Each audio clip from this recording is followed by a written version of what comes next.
Chapter 1. In the 63rd year of De Wei's Qing Yuan, in the 3rd month of spring, the rain was drizzling. The new greenery in the city was shrouded in a layer of mist, soaking the land. The roof tiles of the Su family's residence in the capital were washed by the rain, revealing a layer of uniform luster. These were half-moon tiles shipped from Yunzhou.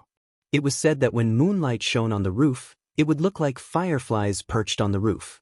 The firing process of these tiles was complicated, and the price was not simple either. A full roof tile would cost an ordinary family dozens of years of hard work. However, the Su family in the capital had a silk business all over the country, so a roof tile was at most a drop in the bucket. Lord Su was the tutor of the current crown prince.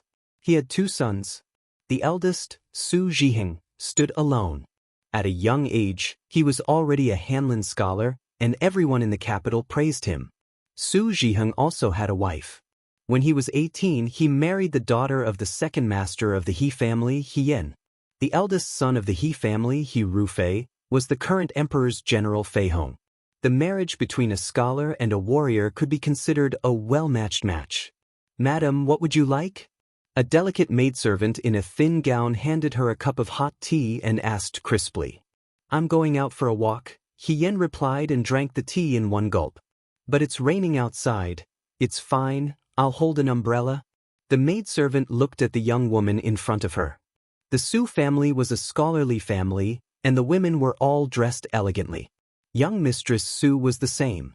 However, the green feather satin robe on her made her look petty and out of place. In fact, Grandmother Su was very good-looking. Her facial features were distinct and heroic, and her eyes were like a cleansed lake, clear and distant. Unfortunately, she was blind. Grandmother Su was not born blind. 3 months after marrying into the Su family, she suddenly contracted a strange illness. She had a high fever for 2 days and 2 nights, and when she woke up, she could no longer see. The Su family invited many divine doctors, but they were still helpless. After that, Grandmother Su did not go out often. It was inconvenient for a blind person to go out. He Yan walked to the pavilion by the pond in the courtyard. After marrying into the Su family for a year, she went blind after 3 months. In the remaining 9 months, she learned to live without her eyes and adapted very well. Occasionally, she would miss the days when she could see.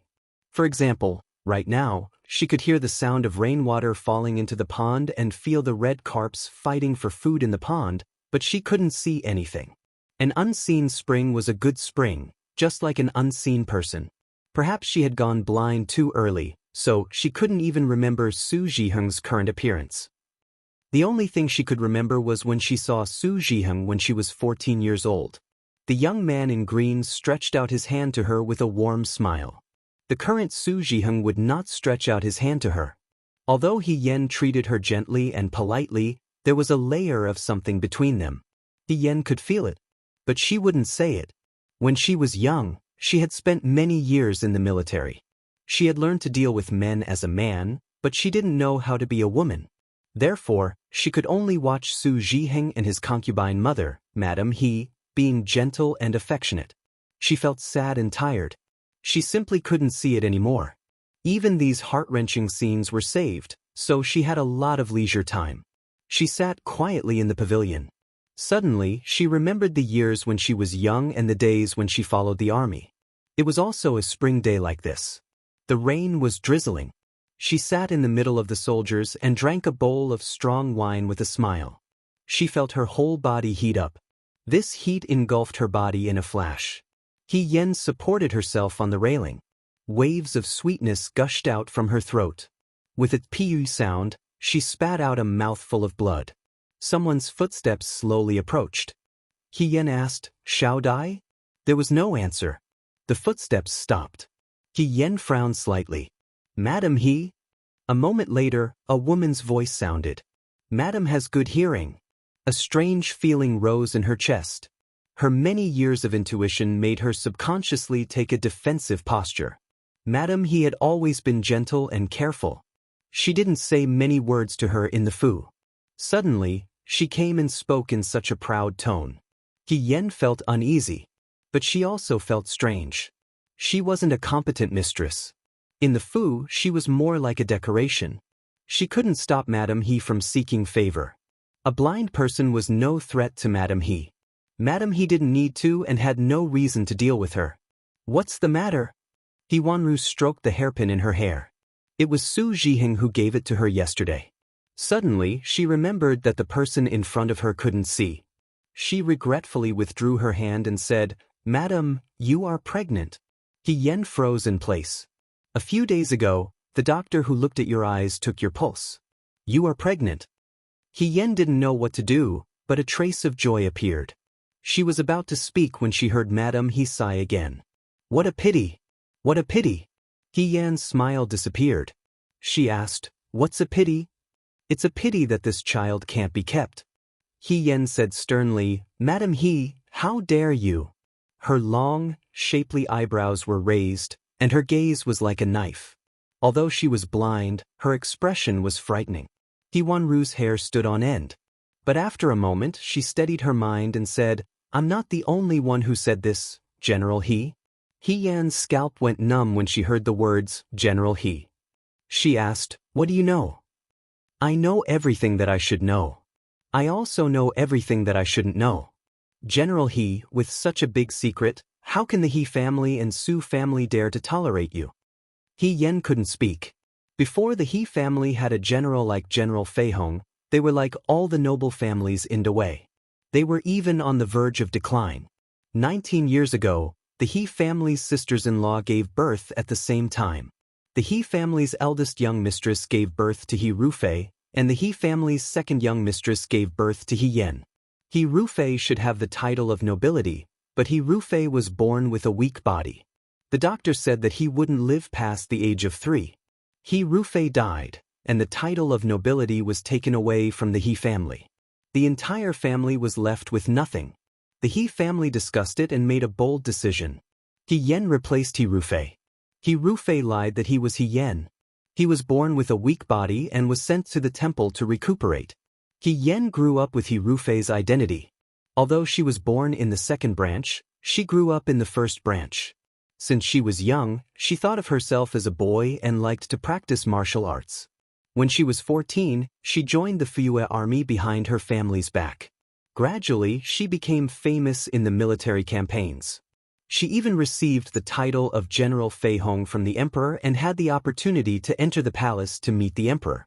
It was at this time that He Rufei, who was sent to the temple to recuperate, returned. He Rufei didn't die. He even lived peacefully until he was 18 years old. He looked agile, healthy, and handsome. Thus, everything returned to its original state. He Rufei met the emperor and became General Fei Hong. He Yen was still He Yen. Everything wasn't as difficult as imagined. In order to prevent a situation like today's, the He family had long made a rule that He Yen would wear a mask and no one would see He Rufei's appearance. He Yen was arranged by the He family to marry the current Hanlin Academy scholar, the young talent Su Jiheng. Su Jiheng was handsome, gentle, considerate, and polite. His mother-in-law was also generous and never treated him harshly. For a woman, this was the best marriage. He Yen also used to think this way. Until today. Her mask of warmth was torn apart. The bloody truth was even more chilling than the most difficult battle she had ever faced on the battlefield. That bowl of soup that poisoned you was personally ordered by the elders of your family to send it over. Only the dead can keep secrets. As long as you're alive, you're a huge threat to them. When you were taking the medicine, eldest young master was watching from the room next door. If you died, the He family and the Su family would only be relieved. You only have yourself to blame. He Yen laughed loudly. Blame her? Blame her for what? Blame her for taking He Rufei's identity for the benefit of her family. Blame her for being obsessed with martial arts and learning to join the army? Should she be blamed for drinking blood on the battlefield and killing the enemy to the bitter end? Or blame her for kissing His Majesty and being bestowed the title of General Fei Hong and letting He Rufei receive her meritorious service? Blame her. Blame her for being a woman. Because she was a woman, she couldn't use her own name to make achievements openly. Because she was a woman, she deserved to pave the way for the He family and the men of the He family. In the end, she overestimated the He family's humanity and underestimated the He family's selfishness. And Su Zhiheng? She should have been blind a long time ago to think that he was good. What are you laughing at? He Wanru frowned and asked. I'm laughing at you. He Yen looked in her direction and said word by word, I'm laughing at how ridiculous you are. I died because of a secret. Do you think you can still live after knowing this secret? He Wanru sneered, you're about to die and you're still so stubborn. Guards quickly appeared and surrounded He Yen. Kill her. Willow branches could be used as weapons. They were soft and tough, just like a woman's hand. They were clearly light branches with new shoots on them. They were like a sword embroidered with flowers and could brush away the opponent's sword. He Wanru had also heard of General Fei Hong's name. She knew that the woman was brave and good at fighting and didn't seem like an ordinary girl. But only when she saw it with her own eyes did she know that the rumors were true. He Yen was already blind, but she could still fight against 10. She kicked away the guards in front of her, as if she wanted to break through the encirclement in this gloomy house and ride her horse back. No one could stop her. But suddenly, she fell from the air like a wild goose shot by an arrow. The blood she spat out splashed on the grass like little wildflowers. That cup of tea, the cup of tea that Xiao Dai handed to her. She lost her sight and now even her 5 senses. She was truly a blind person, a cornered beast. In order to kill her, they really made foolproof preparations. A bunch of idiots. He Wanru said anxiously. He Yen wanted to raise her head. Bang. She felt a sharp pain in her knee. The person behind her hit her leg heavily. Her legs went soft and she almost knelt down. But in the next moment, she was punched in the back again. The fists fell in disorder and hit her body like raindrops. Her internal organs hurt. They wouldn't hurt her with a sword or leave a trace of evidence on her body. Someone pulled her hair and dragged her to the edge of the pond. Her head was pushed down violently. The cold water went over her eyes, nose, mouth, and neck. He Yen couldn't speak anymore. Her body fell heavily, but she struggled to look up. The water was getting farther and farther away from her. The sky was like the sunlight. For a moment, she felt like she had returned to her hometown. She vaguely heard the songs sung during the march. Her companions read letters home in their local accent, accompanied by Madame He's panicked crying. Guards, Madame is drowning. She wanted to go home. But she was homeless. Chapter 2. The spring rain seemed to have no end as it continued to fall. However, the room was very warm. The fire in the stove burned brightly. The lid of the boiling medicine pot was pushed up by the steam, and one could clearly hear the gurgling sound of the pot. The girl sat in front of the mirror. In the bronze mirror, a slightly pale face appeared. She had long frowns on her face, thin green and red. Her lips were like small water chestnuts, pursed, delicate and pretty. Her pair of almond-shaped eyes were black and moist, like a mountain stream that was about to gather mist in the next moment. The mist slowly dispersed, revealing a magnificent gem. She had snow-white skin and a flower-like appearance. She was a beautiful girl, but that was all there was to it. Of course, she knew her own beauty very well. Therefore, in front of the small dressing table, there was already rouge, face powder, and spice balm. The smell of the rouge lingered around her. He Yen wrinkled her nose and couldn't help but sneeze. The bronze mirror was immediately covered with a layer of white frost from the hot breath she exhaled. Even her face became unclear. He Yen was in a trance for a moment, as if she had returned to the moment when she first took off her male disguise. She also sat in front of the mirror like this, looking at herself in the mirror as if a lifetime had passed. She had been drowned in the Su family's pond by the He family's men. However, when she woke up, she had become He Yen. She wasn't the current General Fei Hong, He Rufei's younger sister, Su Zhiheng's wife, He Yen.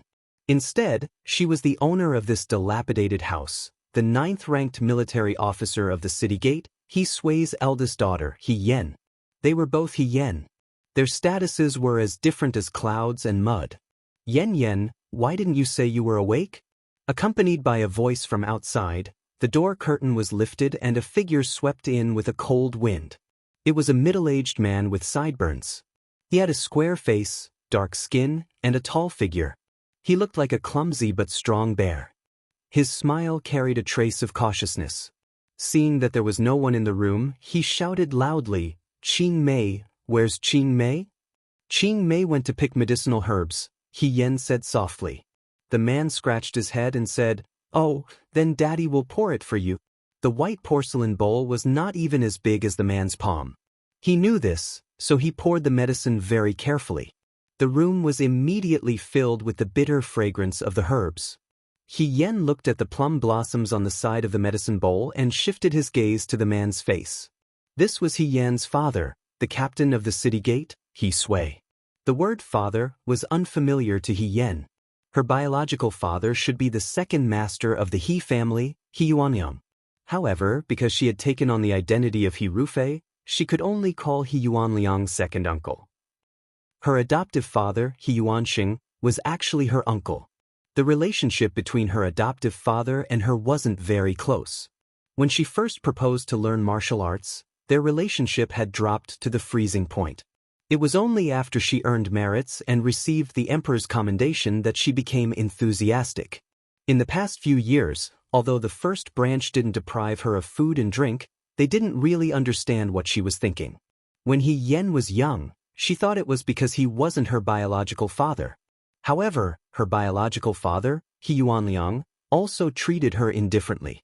It was probably because a daughter that was given away was like water that was spilled. Since he didn't raise her by his side, their relationship faded. Therefore, He Yen didn't remember her father's appearance as clearly as her brothers and subordinates. He Sui had already poured the medicine into the bowl. He carefully scooped up the residue floating on the surface of the water and gently blew on it. He brought it to He Yen and was about to feed her. He Yen took the bowl of medicine and said, "I'll do it myself." The man withdrew his hand and said embarrassedly, "Niao niao." Steam rose from the medicine bowl. He Yen looked at the bowl of medicine in front of her hesitantly. She thought of what Madam He said before she died. That bowl of medicine that blinded you was personally sent by an elder in your family. The elder in the family, was it He Yuanxing? Or He Yuanliang? Or was it someone else? Su Zhiheng knew about it. What about the others? She thought of the day she drowned and the cup of hot tea that Xiao Dai gave her. Who knew if the things sent by others had ulterior motives? He Sui saw that she didn't drink it and thought that she thought the medicine was too bitter. He smiled and coaxed her, "Yen Yen, don't be afraid. It's not bitter. You'll be fine after drinking the medicine." He Yen didn't hesitate anymore. Before He Sui could continue speaking, she put her lips to the bowl and poured the medicine into her mouth. Wait. He Sui didn't have time to say anything. He Yen had already put the empty bowl on the table. He spat out the remaining words in his mouth, "It's hot. It's not hot." He Yen answered. He Sui didn't know what to say for a while. He stammered a few times and whispered, "Then you should rest well in the room. Don't run around. Father will go to the martial arts field first." He took the empty bowl away. He Yen was left alone in the room. She was slightly relieved. After all, she wasn't used to communicating with people so intimately, especially as a woman. Moreover, she was a young girl who was pampered and raised in the palm of his hand. His servant Qing Mei hadn't come back yet. He Sui didn't have a lot of money every month. The captain of the gate guards was just a military officer with no real power. He didn't have much money. The people in this room relied on He Sui's money to support themselves. He could only afford to hire one servant. The rest of the money probably became the rouge and face powder that Miss He piled up on the table. He Yen stood up and walked to the door. This body was soft, like white jade, fragrant and tender. It was completely unfamiliar to her. Without strength, she couldn't protect herself. If there was something special about this body, it would be a pair of clean and bright eyes. It could let her see the light of the world that she hadn't seen for a long time. Dong! There was the sound of something heavy falling behind her. He Yen turned around and saw a young man standing in front of her. He was removing the firewood that was tied to his shoulders. The young man was young, about the same age as He Yen. He wore a green waistline shirt and pants of the same color. There was a white cloth tied around his legs to make it easier for him to work. His skin was slightly dark. His eyebrows and eyes were similar to He Yan's. He was delicate and handsome, but his chin was slightly narrower. He looked determined and stubborn. This was Lady He's younger brother, He Sui's youngest son, He Yunsheng. He Yan had been lying in bed for the past few days. He Yunsheng came several times, but he always came to bring water and the stove. He didn't say a word to He Yan. The relationship between the brother and sister didn't seem to be very good, but He Yan looked at He Yunsheng's rough and ill-fitting clothes and then looked at her own little green satin dress. She slightly understood, but was also surprised. In the He family, the women paved the way for the men. The men were the sky and the earth, as if they were the center of the world. However, in this family, it was different. It seemed that this biological youngest son was picked up. The He family only cared about Lady He's food and clothes. Why was this? He Yan stood in front of He Yunsheng and didn't move a step. He Yunsheng piled the firewood under the eaves and began to chop the firewood. This family was really poor. The only servant was a maid, and the biological son did the work of a manservant. In front of He Yan was the pile of firewood. He Yunsheng chopped it twice and slightly frowned. "Excuse me, you are blocking my way." He didn't even call her sister. He Yan didn't move at all. He didn't move aside, nor did he taunt him with his usual sarcastic remarks. He Yunsheng couldn't help but raise his head and meet He Yan's serious eyes. He Yan said, "You can't chop the firewood like this." Chapter 3. He Yunsheng furrowed his brows and asked, "What did you say?" He Yan didn't move and repeated seriously, "I said, you can't chop the firewood like this." The youth became impatient. "He Yan, if you're sick then go back to your room. Don't look for trouble here. If you chop like this, you won't be able to finish even when the sky turns dark." He Yan didn't move an inch. He Yunsheng seemed to suddenly become angry. The axe slipped out of his hand and heavily hit the bluestone floor, making a loud noise. He took a step forward and angrily said, "If you didn't spend money because of your illness, Father wouldn't have sent the manservant away.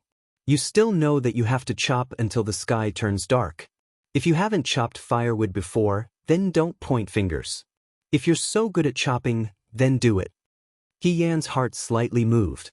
So there was a manservant at home. It was just that the family was poor and in order to see a doctor, they sent the manservant away. This youth took over the manservant's job. Looking at his appearance, he seemed to have accumulated resentment towards this elder sister for a long time. He sneered and ridiculed her without any mercy. Being poor also had its advantages. For example, there was no one in the courtyard, so the embarrassing scene between this pair of siblings would not be seen by others. If it was in the He family and Su family in the past, the maidservants who came to watch the show would probably form a troop of soldiers and horses. After He Yunsheng finished speaking, he waited for He Yan to jump up and scold her. However, to his surprise, He Yan didn't scold her this time. Instead, she bent down and picked up the axe that he threw on the ground. She was dropped by the heavy axe. Her slender wrist seemed to be unable to withstand the destruction. It was a frightening sight. He Yan looked at her hand and frowned slightly. She couldn't even lift the axe. Compared to her past self, she was far worse. He Yunsheng was stunned and suspiciously asked, "What are you doing?" "I'll chop it for you to see," He Yan replied. When He Yunsheng heard this, he became even angrier and angrily said, "Don't pester endlessly, you." Before he could finish his words, a bang sound interrupted his voice. He Yan had already raised the axe and cleanly chopped the firewood in front of him into two. She said, "It's very simple. You can't hold the front end of the axe. You have to hold the end of the handle and chop along the lines of the wood. It'll save a lot of energy." He Yunsheng stared at her blankly. After a while, the young man's face turned red and his tone was almost angry. He pointed at He Yan and said, You really have ulterior motives. Your hand. Father will definitely scold me when he comes back. He Yan, you're really scheming, crafty, and treacherous. He Yan didn't understand. The next moment, a panicked female voice sounded, "Miss, you're bleeding." He Yan subconsciously lowered his head and looked at his palm. He didn't know when the skin on his palm had been scraped. Blood was reflected in his palm. It was so fresh that it was even a little moving. She had only used the axe to chop a piece of firewood, and she had already scraped her hand? Just how delicate was this body? Since he was young, had Lady He ever carried anything that was slightly heavier? Was she made of cotton and tofu? He Yen fell into deep thought. The maidservant, Qing Mei, had already rushed over and pulled him into the room. She hurriedly said, "You have to rub it with ointment first. I don't know if it will leave a scar." He Yunxing glared at her hatefully and said, "He Yen, you're going to court death sooner or later." Then he turned around and ran away. He Yen didn't know whether to laugh or cry. In her previous life, she had lived from her marriage to her death. Until now, this was the first time someone had said that she was courting. This feeling was very novel. In the hearts of soldiers, courting was probably a very distant word. Qing Mei placed He Yan's hand on her knee and used her fingertips to gently rub the ointment onto He Yan's palm. After that, she cried again. "What if it leaves a scar? We have to find a way to get some scar removal ointment." "It's okay." He Yan couldn't bear to see a girl cry, especially a beautiful girl who was 15 or 16 years old. She was younger than he was in his previous life. He comforted her. "If it leaves a scar, it'll leave a scar. It's fine as long as it's healed." Qing Mei widened her eyes and forgot to wipe her tears. She stared at He Yen speechlessly. "What's wrong?" He Yen asked. "No, nothing." Qing Mei wiped her tears and stood up. "As long as you're not angry, it's fine." The tone of her words. He Yen looked at the cosmetics and jewelry placed in front of the dressing table. He roughly understood what was going on. In his previous life, Lady He was very particular about her appearance. Her delicate skin must have been pampered. It would be a big deal if she accidentally broke it. Did the heavens see that her previous life was too rough and had never experienced the feeling of being a daughter? In this life, they gave her such a delicate body that couldn't even withstand the wind and rain. Qing Mei asked, "Young lady, let this servant pour you a cup of hot tea. It was raining outside just now and you've caught a cold." He Yen stopped her. "I remembered something. When I woke up earlier, there were some things that I couldn't remember clearly." She looked at Qing Mei. "How did I get sick?" "Originally, there was a manservant in this house. Later, the manservant who came to treat He Yan's illness was sent away. It could be seen that this illness wasn't present at birth. But if it was a sudden illness, she didn't feel any discomfort these past few days. Everyone in the house looked at her carefully, as if they were afraid of any accidents." He Yan felt strange. Qing Mei heard this and turned pale with fright. She grabbed He Yan's hand and almost cried again. "Young lady, you've already been sad for Master Fan. You can't go through this again. Even if it's not for yourself, you have to think about Master and young Master." "Master Fan? Man?" He Yan asked, "Which Master Fan?" "Young lady, what do you mean by that?" "Yes, Master Fan is so heartless. He's not a good match. Young lady, you're right to forget him. This servant won't mention Master Fan again. I just want young lady to be well." Qing Mei finished speaking and wiped her eyes again. This little maid really loved to cry too much. Even the new recruits under her tent didn't cry so much on their first time on the battlefield. She hadn't asked much, but her lapel was already wet. If this continued, in less than the time it took to burn a stick of incense, the water would flood Jinshan Mountain. "Fine," He Yen said helplessly. "Then let's not talk about it. Go and change your clothes. Your clothes are wet."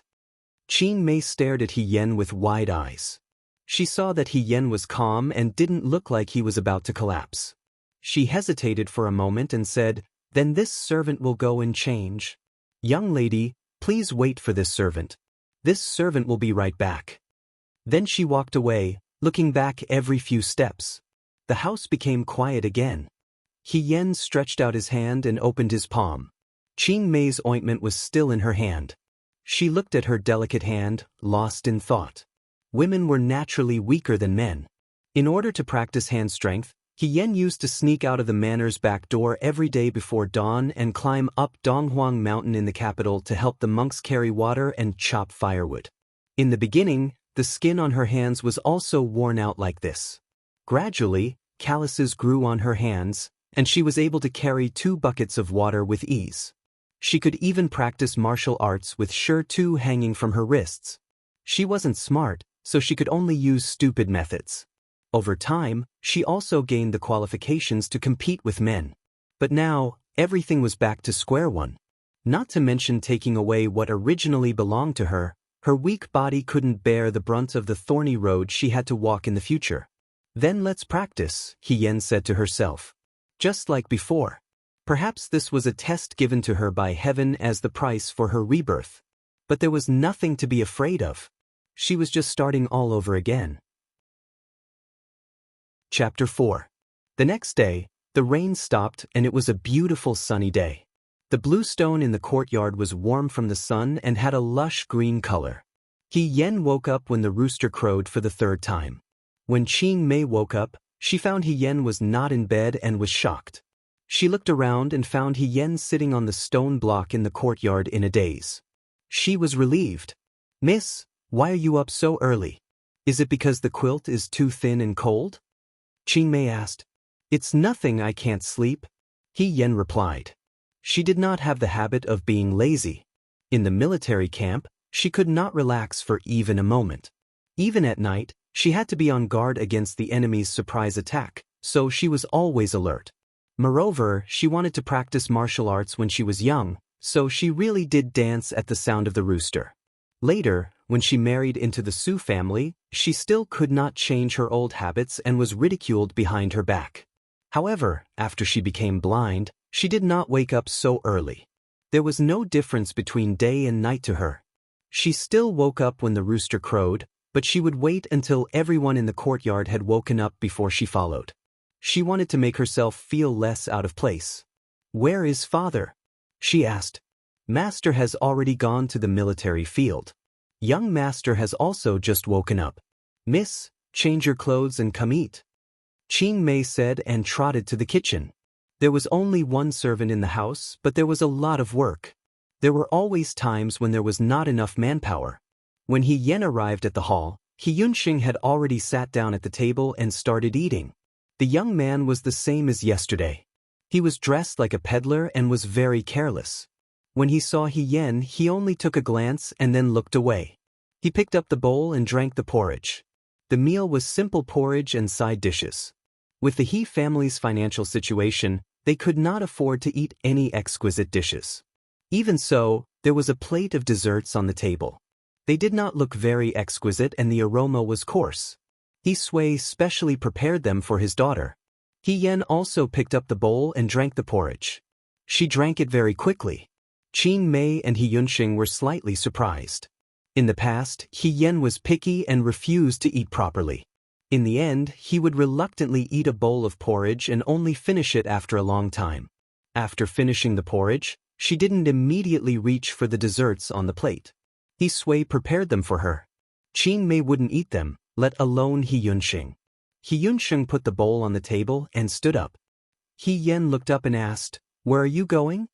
Hyunxing frowned. "What?" Just as he was about to speak impatiently, his gaze suddenly caught a glimpse of the mark on Hien's palm. His tone paused. He thought that Hien would complain to He Sui when she returned home yesterday. Who knew that everything was calm this morning? It seemed that Hien did not go to sow discord. He Sui still did not know that Hien was injured. The young man's tone softened a little. "I'm going up the mountain to chop firewood." In Hyunxing's mind, Hien, who heard this sentence, should leave with no interest and go back to her room to fiddle with her rouge and face powder. Then, she should dress up and go out for a walk. Who knew that Hien's eyes lit up and said excitedly, "Really? I'll go too." Before Hyunxing could speak, Qing Mei spoke first. "Miss, what are you going to do? It rained on the mountain and the road is not easy to walk on. There's mud everywhere. What if you fall?" That's right. It was rare that there was a normal person in the room. Hyunxing immediately added, "Don't look for trouble." Both of them thought that Hien was just being impulsive. Hien turned to Qing Mei and said, "Father is at the martial arts field during the day and only comes home at night. Qing Mei, you have so much work to do. You can't follow me all the time." Hyunxing. She called Hyunxing by his name, which made Hyunxing quiver. "If you don't take me, I'll go by myself." "Hey!" Hyunxing said angrily. "Is there a third person in this room who can control me?" she asked calmly. He Yunxing was speechless. No one in this room could control He Yan's temper, let alone a third person. Because of He Sui's pampering, He Yan did not listen to anyone. Oh, except for that young master Fan. If you want to go, then go with me, the young man said angrily, but if you fall on the way and cry and want to go home, I won't send you back. He Yan shrugged. He Yunxing left angrily. He could not understand why He Yan had become so annoying after being sick. He Yan used to have a pretentious temper, but now He Yan had a trace of rashness, which made her even more difficult to deal with. She really was He Yunxing's enemy. Long Huan Peak's mountain path was rugged and the terrain was dangerous. Most of the people who came here were poor people who chopped firewood and gathered herbs. Unknown wildflowers grew on the side of the road, which were reflected in the grass. It was very beautiful. But after all, it was not a place to go for a walk and admire the flowers. The too under his feet was stuck to the cliff. Looking down, it made his legs tremble. He Yunxing had walked this path countless times and knew that it was not easy to climb up the mountain. He waited to hear He Yan's complaints and cries, but from beginning to end He Yan did not make a sound. He Yunxing could not help but turn his head. He was surprised to find that He Yan was not far behind him. They were almost walking shoulder to shoulder.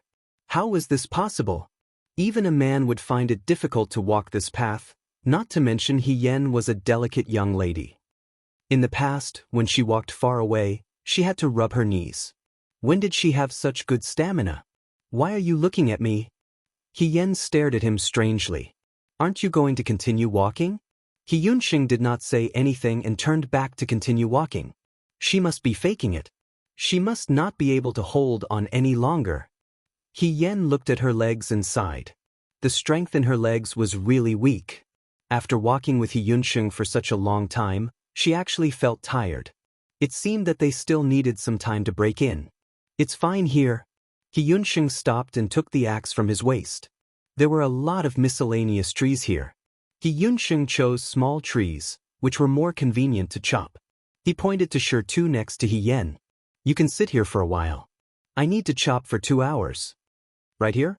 He Yan nodded and took down the cloth bag she was carrying.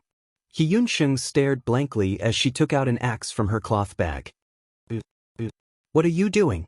He Yunxing's mind went blank and he could not speak clearly. He thought that He Yan's cloth bag contained a water bottle. Who knew that she had an axe in her bag? She carried an axe on her back and walked such a long distance. Moreover, she was not left behind by him. He Yunxing suspected that he was dreaming. What happened next made He Yunxing even more certain that he was dreaming. He saw his delicate older sister, He Yan, who usually felt that a teacup was too heavy for her, pick up the axe in front of her without hesitation. With one chop, she chopped down a bunch of branches. Her movements were so nimble that it was as if she had done it 1,000 times. She said, "Let me help you. It'll be quick." Chapter 5. He Yunxing always felt that his dream was a little too long. His sister followed him up the mountain early in the morning and chopped some firewood. Finally, she took out some snacks from her cloth bag and gave him one. He Yunxing wanted to refuse, but the sweet and greasy aroma filled the tip of his nose. He Yan had already lowered his head to bite into his own share. Unexpectedly, He Yunxing reached out and took it. He took a bite. The sweet taste was unfamiliar to him. He Sui was very biased. She gave all the delicious food to He Yan, but He Yan was not a person who liked to share. He Yan saw that he ate very slowly, so she stuffed the rest of the snacks into his hands and said, "You can have the rest. I'm full." He Yunxing did not know what to do. He and his sister were the only two people in the He family. He Sui was just an armed escort who came to the capital to deliver goods. On the way, he happened to be robbed by mountain bandits. He saved the young miss of the capital scholar's mansion and married happily. The scholar's family only had one young miss. He Sui did not have any parents, so he voluntarily became the son-in-law of the family. Although he was the son-in-law of the family, his son and daughter still followed their husband's surname. Later, the scholar and his wife died one after another. Madam He was depressed all day. When He Yunxing was 3 years old, Madam He passed away. The three of them depended on each other for survival. He Sui and his wife were deeply in love. Hien looked very much like Madame He. Probably because of this, He Sui loved Hien very much. Although the He family was not rich, He Sui always tried her best to satisfy Hien's needs. Over time, Hien also became an annoying person. At least, Hyunsheng could not love this sister of his. But since she fell ill, many of her actions had become unimaginable. Hyunsheng didn't know how to face her. "You go up the mountain to chop firewood every day?" Hien asked him. "What do you do in the afternoon? Don't you go to school?" Hyunsheng was only 1 year younger than Hien. He was 15 this year. Children at this age should still be in school. "When we get back, we'll make a large cake and sell it in the shed in the afternoon. Forget about the school." Hyunsheng casually said, "We don't have money at home, and I'm not cut out for that. I can just read a few words." Although he tried to hide it, Hien could still see a trace of regret and longing in the boy's eyes. After a pause, she asked, "What do you want to do in the future?" "Why do you ask?" Hyunsheng was suspicious, but after a moment, he still answered Hien's question. "Now I go to the martial arts arena every day. In the future, as long as I pass the academy examinations, I will be able to enter the city's garrison army and slowly become a lieutenant. Then I will be able to earn some silver." "That's it?" Hien laughed. "I thought you would want to do something else." "How can I do something else?" Hyunsheng mocked himself. "Don't tell me I'm going to be like General Feihong? We both have the same surname, but he's much more powerful than us." Suddenly hearing his name from Hyunsheng's mouth, Hien froze for a moment. She was silent for a moment before asking, "You know General Feihong?" "Of course I know. Who doesn't know in Dawei? That year General Feihong conquered the western Chang, General Fengyun conquered the southern barbarians, northern He and southern Shao. That's why our Dawei was at peace. Young men are chivalrous and high-spirited. If I can become a person like them, even if I die, it's worth it." Hien laughed out loud. Hyunsheng was flustered and exasperated. "What are you laughing at?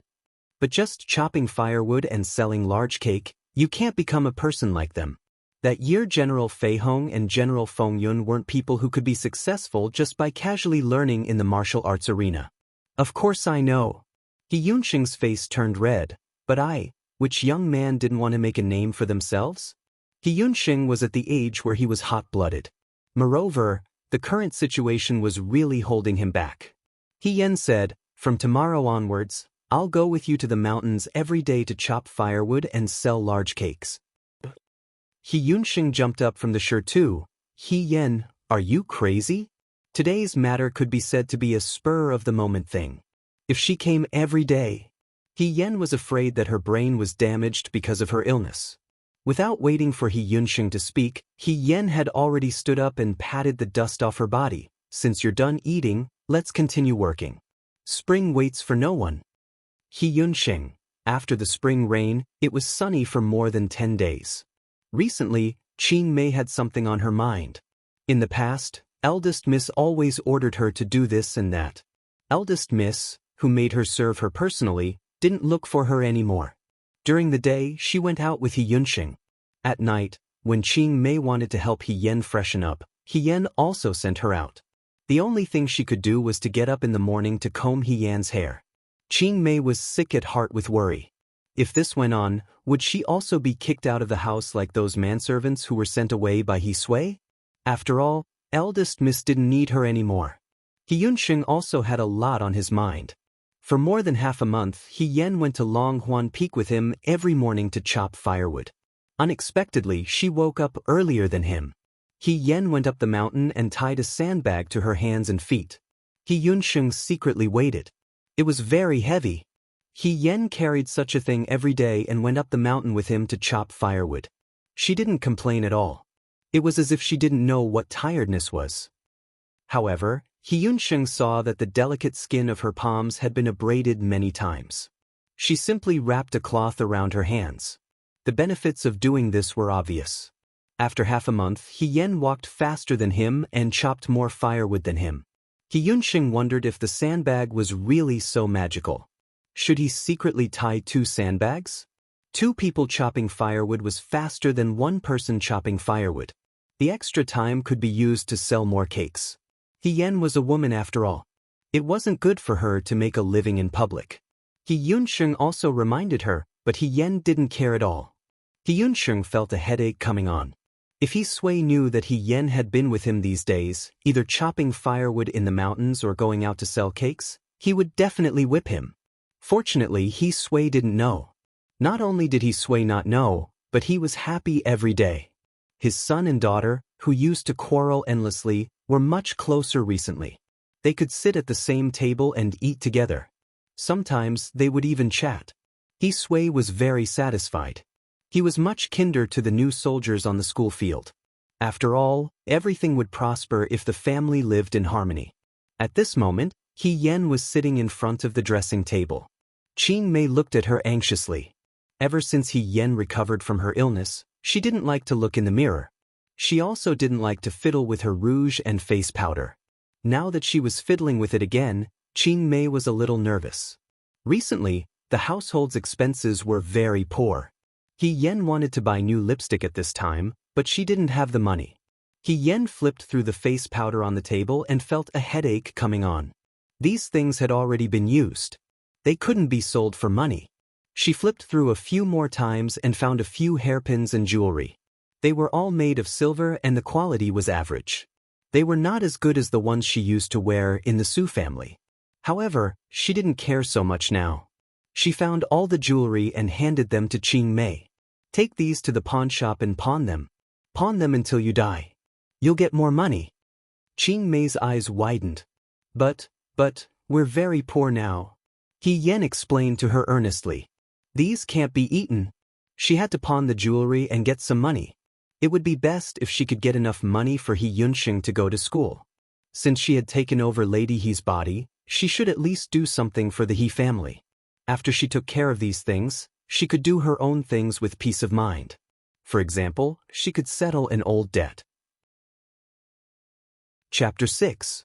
When they went out, He Yunsheng asked, "Why are you so late today? You won't be able to get a good seat later." "I have something to do." He Yen said, "It's okay if you can't get a good seat. Our cakes are better." He Yunsheng was speechless. He felt that talking to He Yen now was like punching cotton, making it hard for him to vent his anger. He Yen didn't lose her temper and was in a relaxed mood. He Yunsheng didn't know if she was optimistic or stupid. At least, he hadn't seen He Yen in a long time.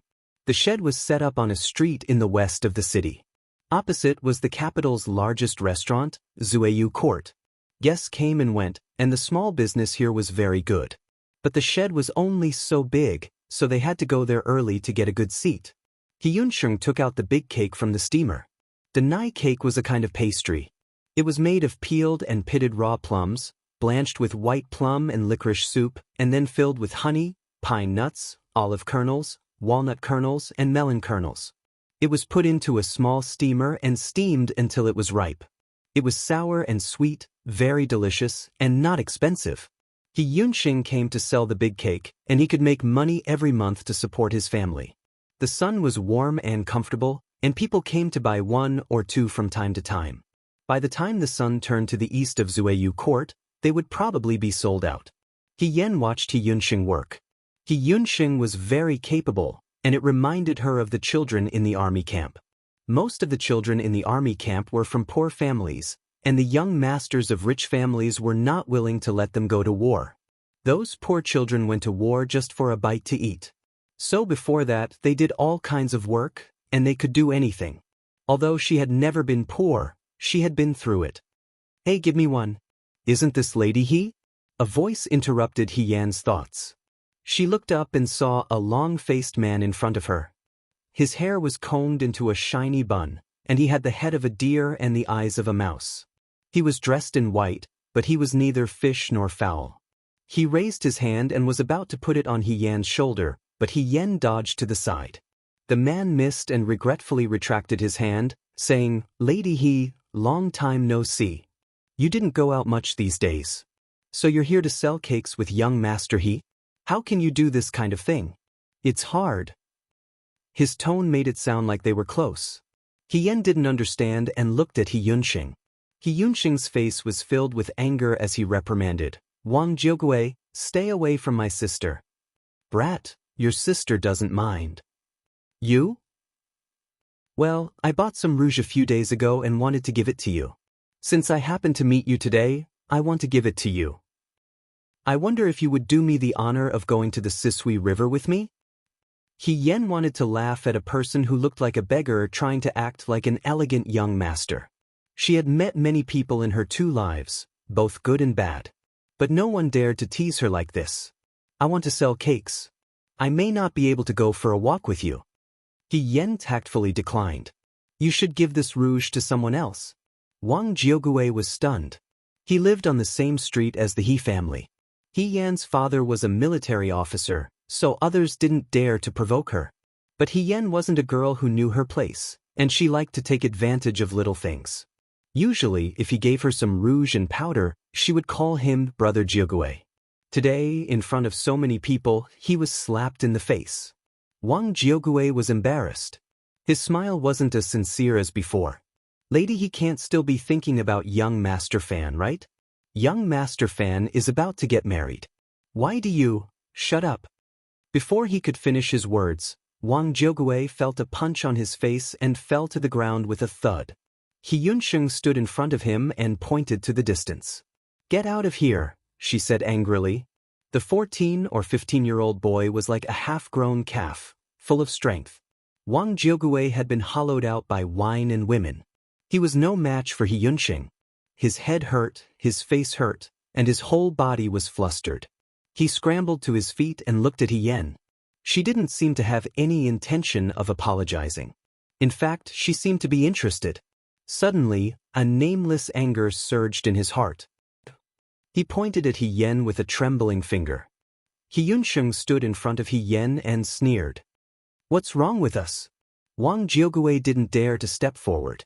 He had some doubts in his heart. The relationship between these 2 siblings had never been good. Yen always complained to him. Yunsheng also never cared about Yen's matters. Why were these 2 together today? Yunsheng even stood up for Yen. Just you wait. He stomped his feet and ran away. The crowd dispersed and the shed returned to its original calm. Yunsheng put away the big cake with a gloomy face and didn't say a word. Yen looked at him.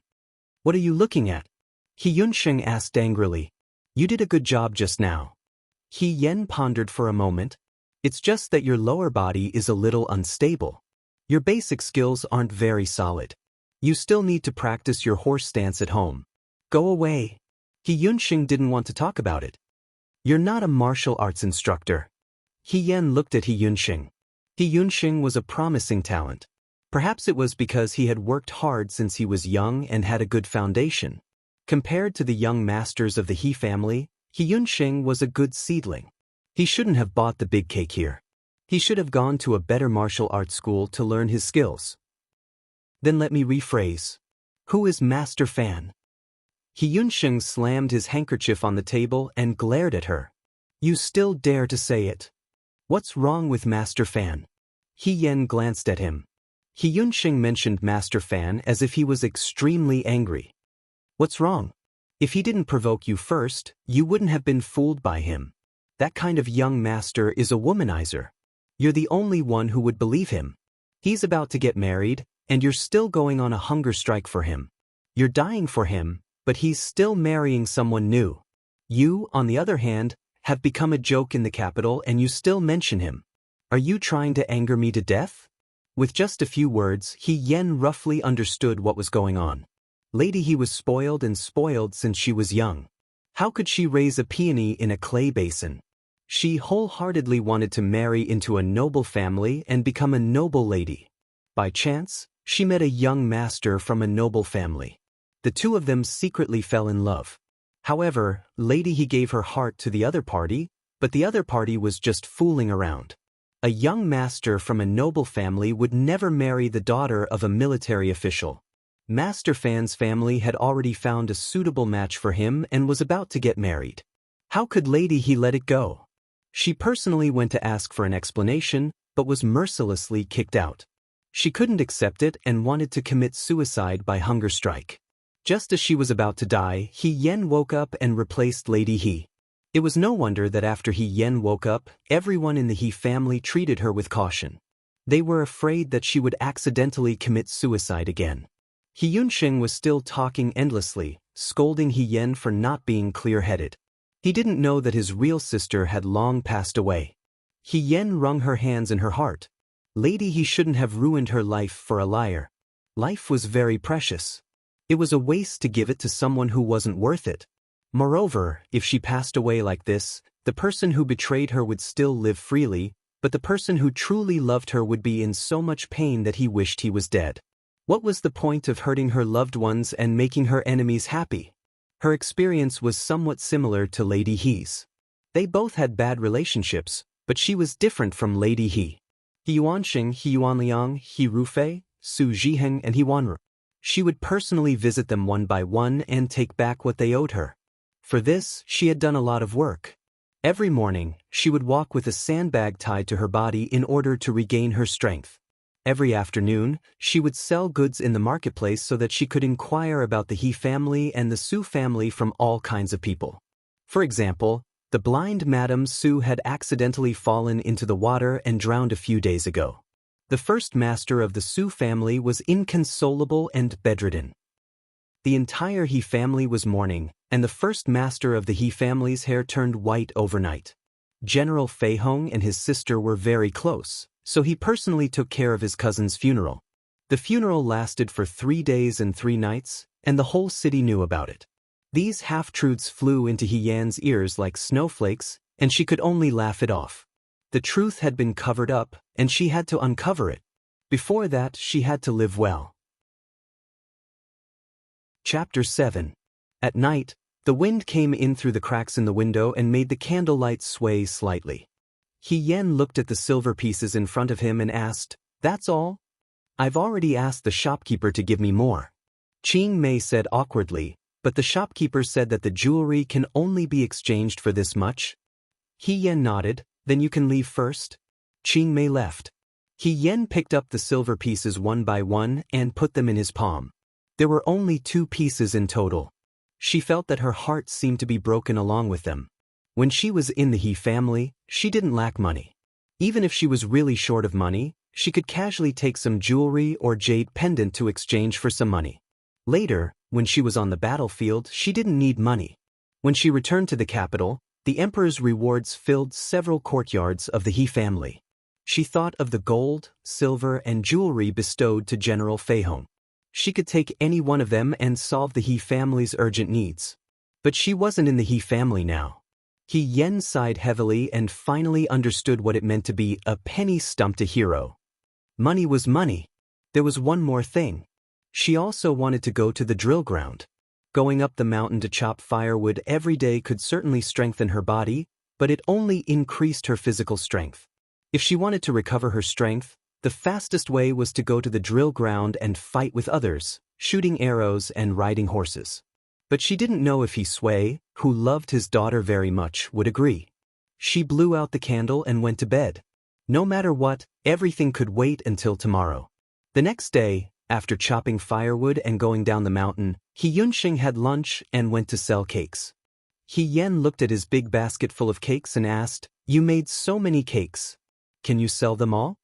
The weather is hot. There are a lot of people coming to buy cakes." He Yunxing said, "After a few days, it's time to sell other cakes." He Yunxing was really worried about this family. He was very clear about these business matters. He Yen was in awe and patted his shoulder. "Then let's go."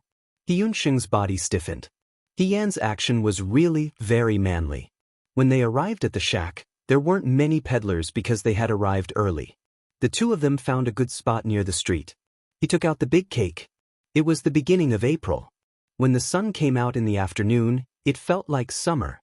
The large cake was sweet and sour, and also had the fragrance of plums. It was the perfect time to buy it as a snack. As He Yunxing expected, business was good. He Yunxing picked up the cakes and He Yen collected the money. While the 2 of them were busy, they suddenly saw a group of people aggressively rushing towards their position. The leader was Wang Jiugue from yesterday. Wang Jiugue slammed both of his hands on the table. The surrounding people hurriedly retreated, unwilling to be implicated in this disaster. He Yunxing was fearless and said angrily, "What are you doing? What are you doing?" Wang Jiugui coldly snorted, "You hit me yesterday. Do you think I can just let it go?" He Yunxing rolled up his sleeves and said coldly, "You want to fight? I'll accompany you." "Good boy, you have guts." Wang Jiugui took a step back, and the minions behind him surrounded He Yunxing. "Young man, I advise you not to be too arrogant." He Yunxing was unmoved. At this moment, He Yen said, "Stop." He Yunxing and Wang Jiugui looked at He Yen together. When Wang Jiugui saw He Yen, he laughed again and said, "This boy is not sensible, but he is your younger brother. I still have to give face to Lady He. If Lady He is willing to accompany me for a walk, I will let this matter go. I am a magnanimous person and won't bicker with a child. I think you can't spit out ivory from a dog's mouth." He Yunxing was furious. He Yen grabbed He Yunxing's hand. He Yunxing wanted to break free, but no matter how hard he tried, He Yan's hand firmly clamped down on him. He Yunxing couldn't help but be stunned. When did He Yan's strength become so strong? "If you have something to say, don't say it here. You will scare the people around." He Yen said indifferently, "Let's go over there and talk." She pointed to a small alley in the distance. Okay. He Yunxing and Wang Jiugui spoke together. He Yunxing said anxiously, "You are a girl, how can you and them? These people are not good people." Wang Jiugui laughed. "It seems that Lady He is sensible. Let's go. I also brought a gift for Lady He today." He Yunxing still wanted to make trouble. He Yen leaned close to his ear and whispered, "Do you think that I chopped firewood with you in the mountains for nothing? Don't worry, it will be fine. Just for the time it takes to brew a cup of tea." The girl's voice was soft and gentle, with a trace of inexplicable laughter. He Yunxing couldn't help but be stunned. When he came back to his senses, He Yen had already walked away with Wang Jiugui and the others. He Yunxing wanted to chase after them, but when he thought of what He Yen said to him, he stopped himself. He would trust her this time. The time it takes to brew a cup of tea. If she didn't come back in the time it takes to brew a cup of tea, he would go and find her. On the other side, He Yen and Wang Jiugui walked into the small alley. Above the small alley was the wine shop of Zueyu House. They could faintly hear the melodious sound of the zither inside. He Yen had been looking forward to this place for a long time, but she had never been there. Not long after she returned to the capital, He Rufei came back. She was dressed as a girl, so she couldn't enter this kind of place. Younger sister He, Wang Jiugui grinned and leaned forward. "What do you want to talk to me about?" "My younger brother." "You're talking about young Master He." Wang Jiugui was slightly surprised, but he quickly smiled and waved his hand magnanimously. "I won't lower myself to his level, you know that."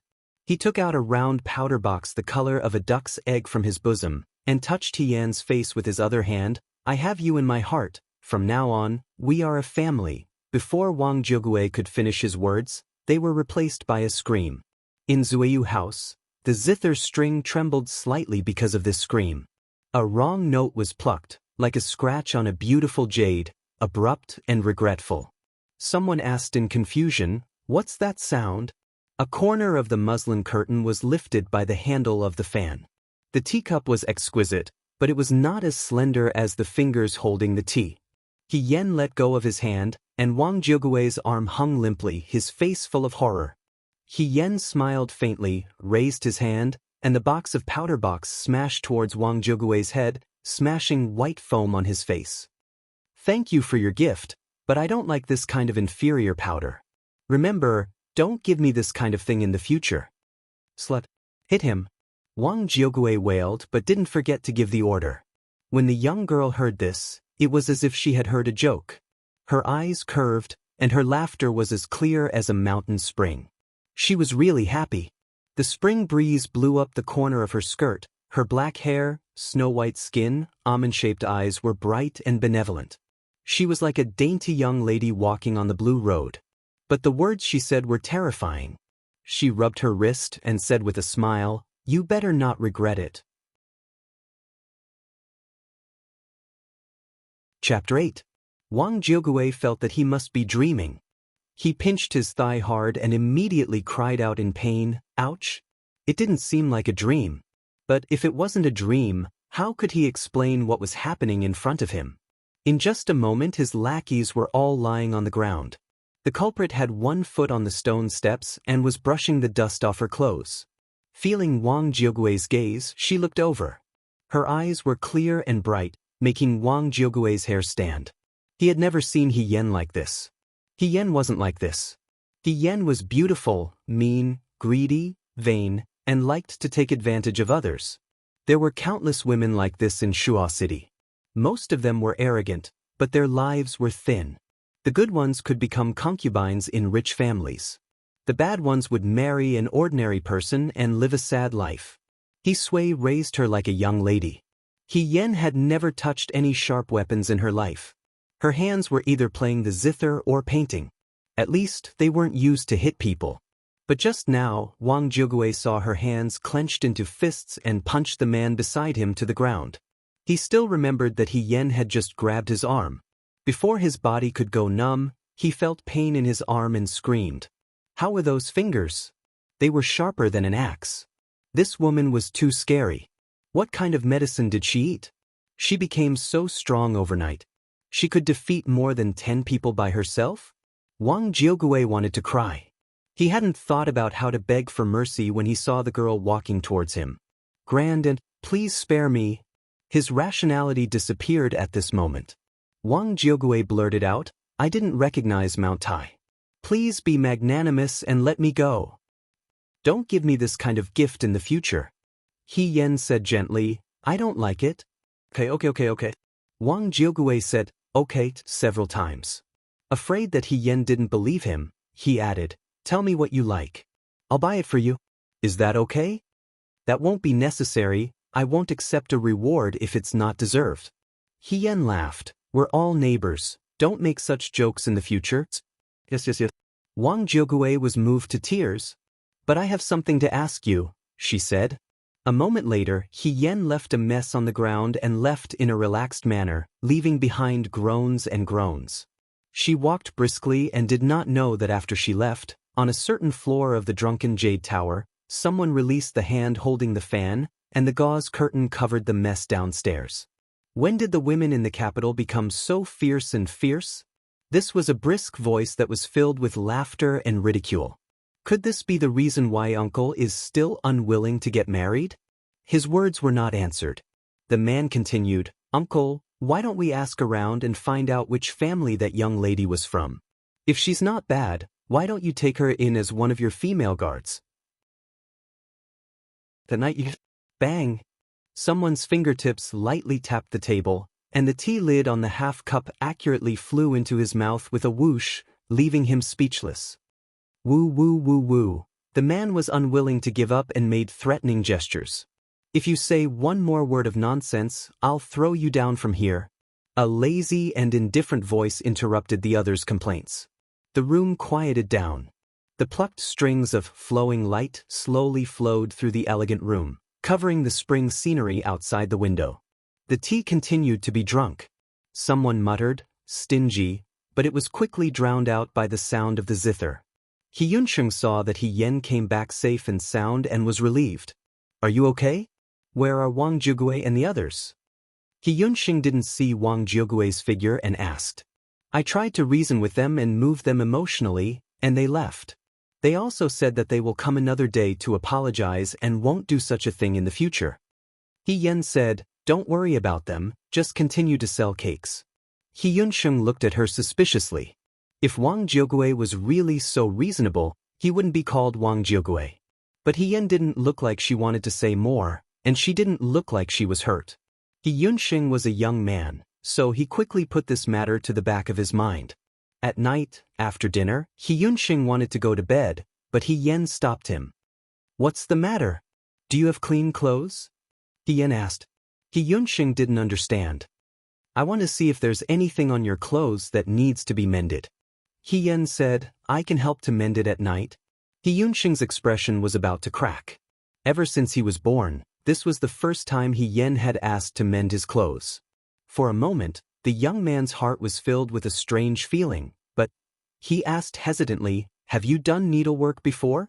He seemed to remember that He Yan didn't know how to sew, and Qing Mei did all the needlework. You're underestimating me. Of course. Of course not. He Yan gave him a push. Hurry up and get it. Bring whatever you can get. He Yunsheng obediently found a pile of clothes. He Yan picked up the clothes and walked into the house. He Yunsheng was still a little hesitant. Why don't I ask Qing Mei to do it? Qing Mei's work is not as good as mine. Go to sleep. You have to wake up early tomorrow, He Yan said. After sending the young man away, He Yan returned to the house and looked around. Finally, she found a maroon round-necked, narrow-sleeved long robe. He Sui probably gave all his money to his daughter. He Yunsheng didn't even have a decent piece of clothing. He only had some cotton clothes, and this long robe was probably the leftovers of other people. The color of the washed clothes was old. Fortunately, she was about the same height as He Yunsheng, so the long robe barely fit her. Then, she tied her hair into a man's bun and stuck a tree branch outside the door. She made her skin darker and her eyebrows thicker. He Yan looked at the mirror. She looked like a young man. In her previous life, she was very good at dressing up as a man. At least during those years, no one noticed anything wrong. In this life, she didn't feel awkward dressing up as a man. Unfortunately, she wanted to be an elegant young master, but when she wore this robe, she looked like a young master from a declining family. It was barely pleasing to the eye. She paced back and forth in the house. When she was sure that nothing would go wrong, she secretly opened the door and walked to the courtyard. She nimbly jumped over the wall and came to the street. At this time of the year, there was no curfew in the capital. It was a lively and bustling time. He Yan walked along the brightly lit street. The boats along the shore sang and danced pleasantly. The hawkers on both sides of the street shouted loudly. Spring was full of life. It was a prosperous night. She hadn't been able to go out like this for many years. He Rufei had returned to the He family. He Yan had married into the Su family. He Yan had lost her sight. These lively, bustling, and beautiful things seemed to be very far away from her. But tonight, with the night breeze blowing from the lake, she regained what she had lost. She was free. She was free from the He family and had to start all over again. She was grateful to the heavens. The capital was not far from the drunken Jade House. Outside the Ming House, beautiful girls were welcoming guests with smiles on their faces. This was not a brothel, but the capital's largest and most famous gambling house, Lutong House. He Yan stopped in front of Lutong House. Chapter 9. At the entrance of Lutong Zhuang, a woman wearing a flower hairpin stopped He Yan and said, "Gongzi, this is a gambling house." "I know." He Yan nodded and took out a piece of silver from his sleeve. He waved it in front of her and said, "I'm here to gamble." The woman was stunned. Before she could say anything, He Yan had already walked in. The woman standing outside the gambling house was a gambling prostitute. The people who came to Lutong Zhuang were all from wealthy families. Silver was worthless, so they learned to treat people differently. Those who didn't look very rich would persuade people to leave. First of all, it wasn't very nice for poor people to walk inside. They would dirty the embroidered carpet. Second of all, the poor people cared about money and couldn't afford to lose. Once they lost, they would cry to the heavens and earth and refuse to pay. They would disturb the noble's mood and lose more than they gain. He Yan's clothes were old and washed. He definitely didn't look like a young master from a wealthy family. Unfortunately, the gambling prostitute didn't have time to stop her. She had already entered uninvited. The gambling house was full of people. Everyone's face was red. Those who won were naturally complacent. Those who lost were unreconciled. They took out a stack of banknotes and shouted, "Again!" He Yan walked and looked around. It turned out that the rumors about gambling houses and brothels were true. Today, after she taught Wang Jiogui a lesson, she asked Wang Jiogui a question. She asked him which was the biggest gambling house in the capital. Wang Jiogui, a street punk, must know. Sure enough, Wang Jiogui told her about Lutong Zhuang. He Yan had never been to a gambling house. Before she joined the Fuyue army, because of her special identity, she couldn't go to places with more people, let alone a gambling house. When she joined the Fuyue army and returned to the capital after winning the war, He Yunsheng came back. She became the Missy of the second branch of the He family. She couldn't go to this kind of place. Therefore, this was the first time she didn't even know where the gambling house was. Lu Tongzhuang, on the other hand, had everything. Pai Gao, Danqi, Chinese chess, grass fighting, cockfighting. She was dazzled by the sight. While she was amazed, she also felt that it was a pity that she did not know how to do any of these. Some people were guessing the dice. They put the dice in a bowl and guessed the number. This was the simplest game, and it also attracted the most people. He Yan's eyes were dazzled by the flowing silver. The corners of He Yan's mouth finally broke into a smile. The He family was really too poor, but He Yunxing still had to attend a school or martial arts school. Pawned jewelry couldn't be exchanged for much money, and it was still far from being enough to buy a bundle. Even if he wanted to make a big cake and sell it, it would take a long time to save up. After thinking about it, He Yan could only think of going to the gambling house. Although it was opportunistic, he could not care so much at the moment. "Hey brother, why you standing here? Don't stand here if you don't want to gamble." The people around He Yan shoved him with disdain in their eyes. "If you don't have money, why did you come to a casino? Can't you just buy some nice clothes?" It was really unappetizing. He Yan said, "Let's gamble." The people around were all wearing gold and silver. They were either rich or noble. When they suddenly saw a young man in poor clothes, they couldn't help but look over. He Yan took out the only 2 pieces of silver from his sleeve and put them on the table. Someone mocked, "Boy, you should think clearly. This is not a joke. I see that you don't have any other silver on you. Why don't you stop gambling? If you really lose and cry, others won't return the silver to you." It wasn't that such a thing didn't happen. Gambling was addictive. The more one lost, the more one gambled. Some people lost all their land deeds, wives and children. In the end, they regretted it and were kicked out by the people of Lutong village. This happened from time to time. They looked at He Yan with pity. The poor people in Lutong village had no way out. He Yan smiled. "It's okay, I'm just gambling for fun." Everyone burst into laughter, but no one knew whether they were laughing out of goodwill or just for fun. The dice were put into the bowl and turned upside down. The dealer shook the dice left and right. The dice made a crisp sound. It was accompanied by the lively voices of the people. It was like music. He could vaguely hear the rough men talking and laughing loudly. He Yan remembered those years in the barracks. When she entered the barracks, from a soldier to a deputy general, from a deputy general to a general. She didn't have any relationship with the He family. She relied on her own flesh and blood to earn her position. There was no other entertainment in the cold and bitter border. Those men in the barracks couldn't hold it in and secretly gambled. He Yan would punish them every time he saw them. He couldn't stop them from gambling in private. He Yan was also helpless. In the end, he could only rule that they couldn't gamble with silver. They could gamble with other things like a drumstick, a piece of dry food, or a piece of fur. They didn't really want to gamble, but they were really bored. He Yan couldn't bear to deprive them of their only pleasure other than training and fighting. They let He Yan play with them. Sometimes, He Yan would join them for 1 or 2 rounds when he was in the mood. Every time he lost badly. She lost almost all of her trinkets, but she wasn't angry. She just felt that there were specializations in this field. Not everyone knew how to gamble. The crisp sound of the dice stopped abruptly.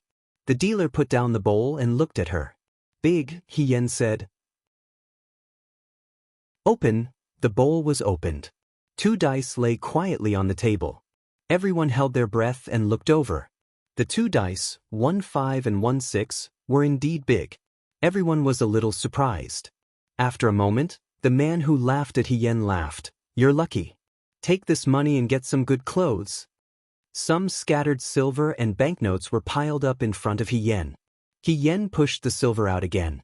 Everyone looked at her. "Again," she said with a smile.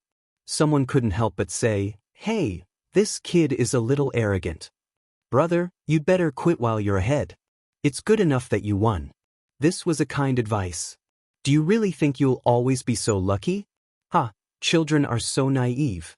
Sounds of mockery, persuasion, and chatter filled his ears. He Yan only had eyes for the 2 dice among the multitudes of people. He Yunxing needed to attend school and become a military officer. Qin Mei couldn't finish all the chores, so the He family should hire more servants. It would be summer in a few months, and the rainy season would come.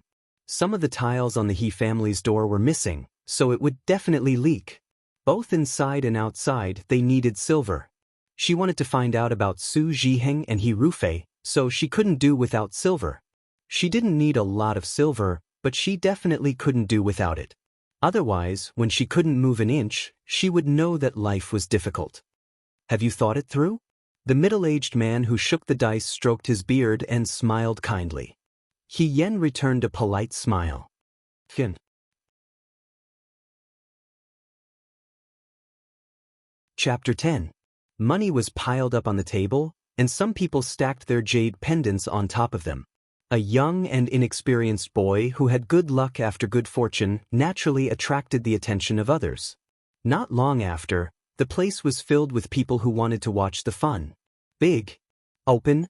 Gongzi, please choose. Small. Fin. Open. Again. Open. Again. Open. In front of He Yen, there was a pile of banknotes. The people who laughed at her just now had already quieted down. Even a fool could see that she was not a newbie who came to play for the first time.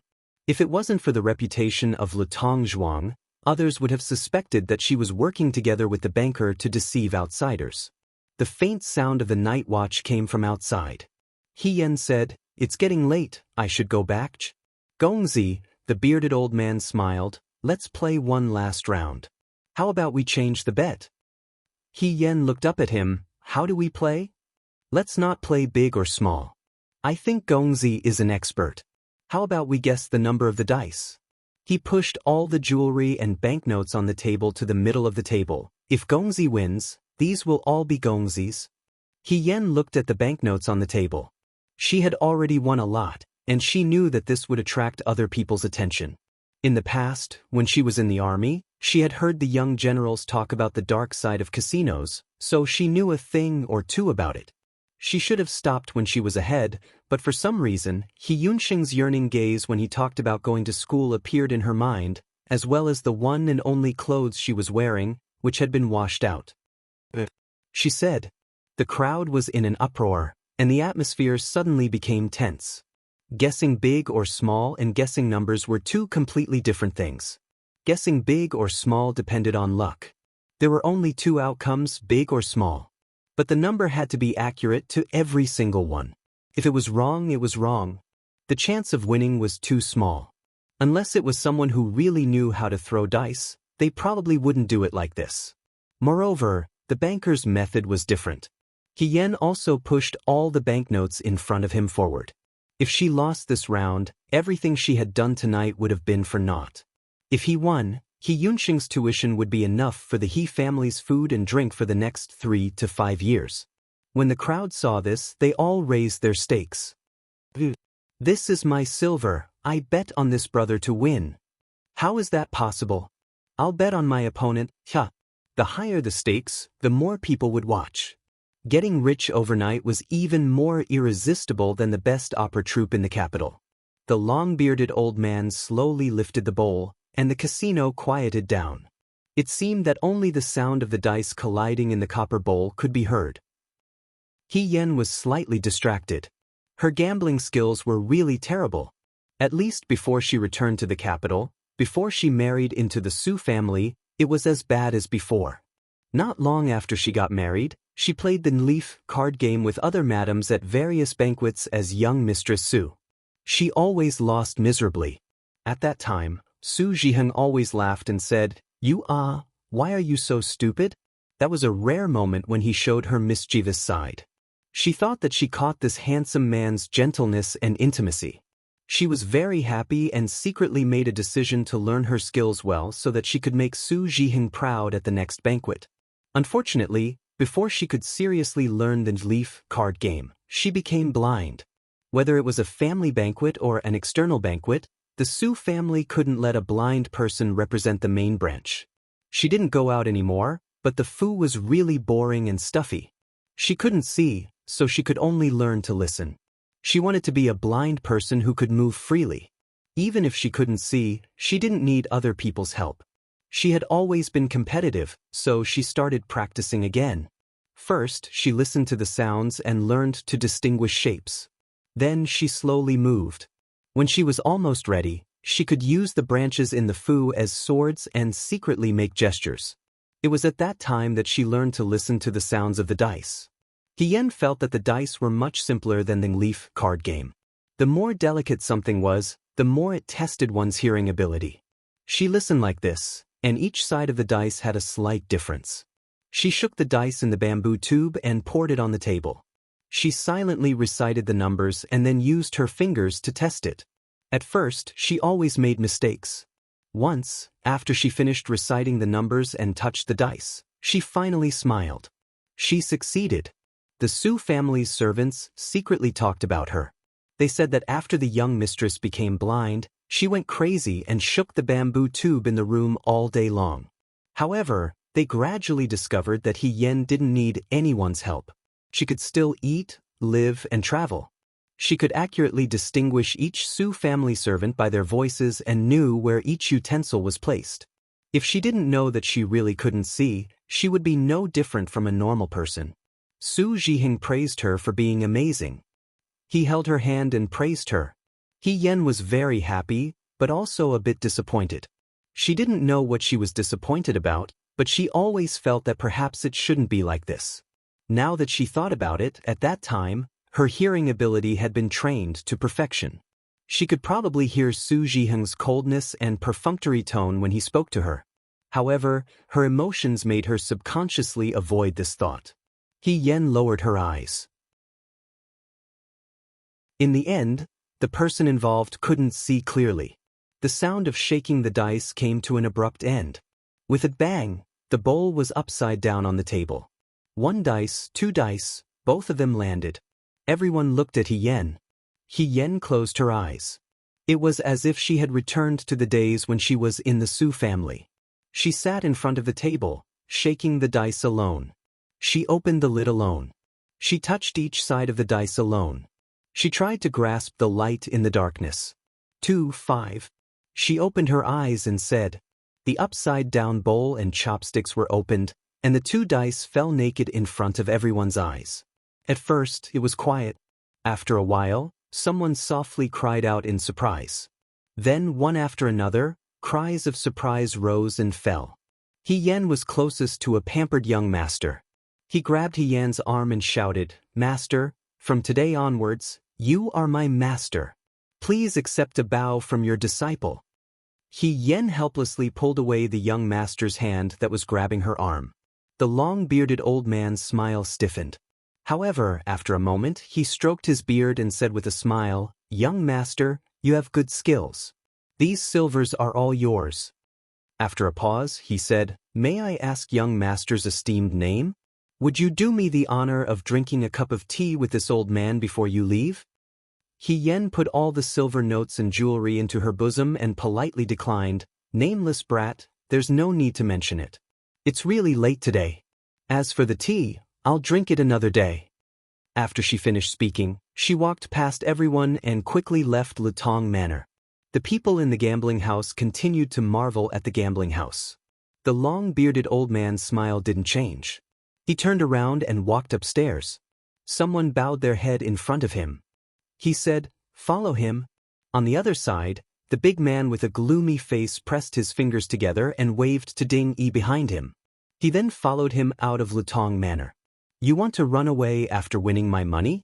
There's no such thing in this world, idiot."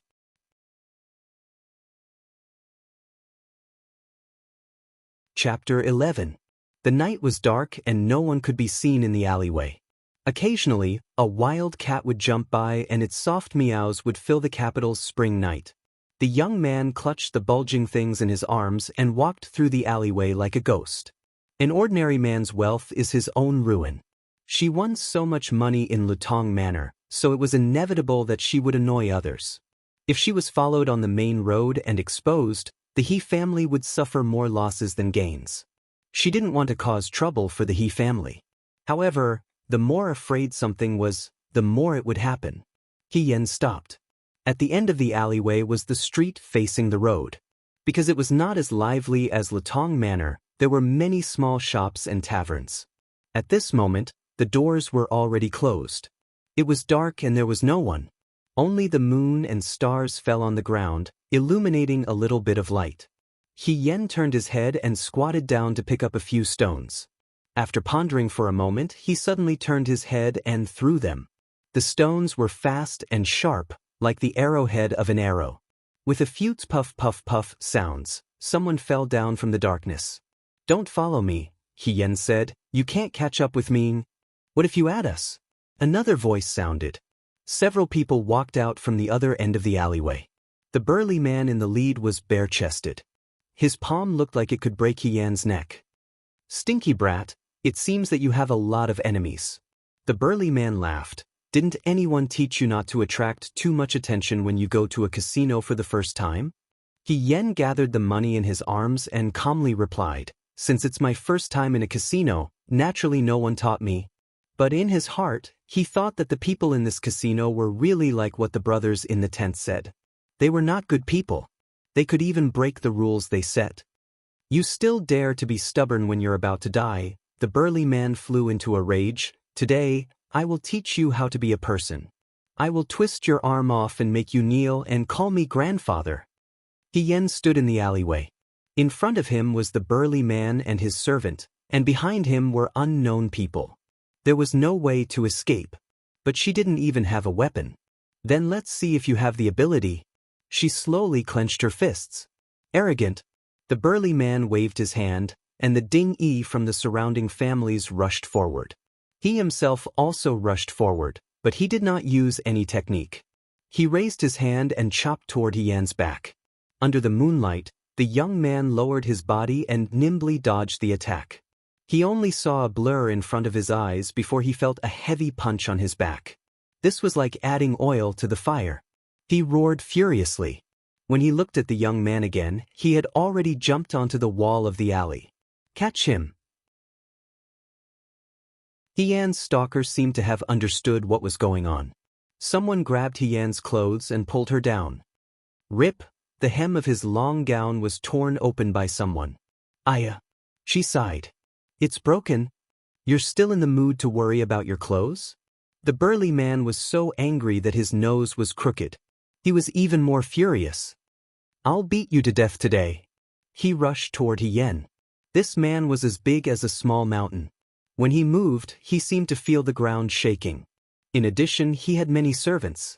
If he wanted to teach this young man a lesson, it would be easy. But today, he kicked an iron plate for the first time. This young man looked young, but for some reason, he was like a loach. He was slippery and no one could catch him. He shuttled back and forth in this group of people. He didn't attack much, but every time he hit a vital point. Not long after, the servants and guards were beaten to the ground. He Yen dodged the burly man's punch. She turned around and kicked the man's abdomen. Unfortunately, her movement was a little crooked. The burly man screamed in a moment. "Sorry, I didn't do it on purpose." She was a little guilty. After all, this body and her skills were not well coordinated. She couldn't hit the target with her punches. The burly man covered his lower body and fell to the ground moaning. That sound in the night made people's hair stand on end, but also sad. He Yen bent down to pick up the silver on the ground. She worked hard for the whole night and even fought a fight. It wasn't easy to earn the silver, so she couldn't let others take advantage of it. The moonlight fell on the ground. The ground was full of silver and jewelry. The young man bent down to pick them up. It was like a scene in a fairy tale where a scholar accidentally stumbled into a fairyland and accidentally saw treasures everywhere. He couldn't help but take them for himself. He Yen thought of this and found it funny. She laughed. She picked up the silver and looked at the people who were groaning on the ground. She was about to run away when she suddenly heard a gentle voice. "Little brother, you dropped your silver." He Yen looked back. She saw a young man standing at the door of the pub with the lights out. He was wearing an indigo wide-sleeved robe. The robe swayed in the wind, making his figure look even thinner. His fine black hair was tied up with a blue jade crown. He had long eyebrows and thin eyes. He looked extremely gentle and refined, like a fairy. He had a smile on his face as he took a step forward. There was a piece of silver in his palm. Hien must have dropped it during the battle just now. She had already sensed that there was someone else in the pub. However, the other person was here from the beginning. He didn't come out and didn't want to participate in the fight. He was probably just a passerby, so she didn't care. She didn't expect to see this person at this moment. Hien had seen many men. In her previous life, she had interacted with men as a man. Most of the men she met were brave men like the burly man tonight. They couldn't be considered handsome, let alone beautiful. Su Jiheng was handsome and elegant. He was one of the good-looking men she had met. However, compared to the man in front of her, he seemed to be inferior. She was just thinking that when she went to pick up the silver, it was like a story in a fairy tale. Now it seemed even more like it. A poor young man met a real immortal and was shocked by the immortal's appearance. Was the immortal going to give the young man pointers? The closer she got, the more she felt that the man was like the immortal in the murals. The immortal saw that she didn't speak, so he reminded her, "Little brother?" Hien came back to her senses. She took the piece of silver that she almost threw away from the man's hand and said with a smile, "Thank you." The man smiled again. "You're welcome." Hien turned and left without looking back. She walked very fast, like a wild cat skimming over the wall. In a few moments, she disappeared. No one could catch up with her. In the night, another person came out and walked to the side of the man in blue. He whispered, "Fourth young master, that young man, he should be passing by. Don't worry about him." The immortal smiled. He seemed to think of something funny and his smile widened. He's quite clever.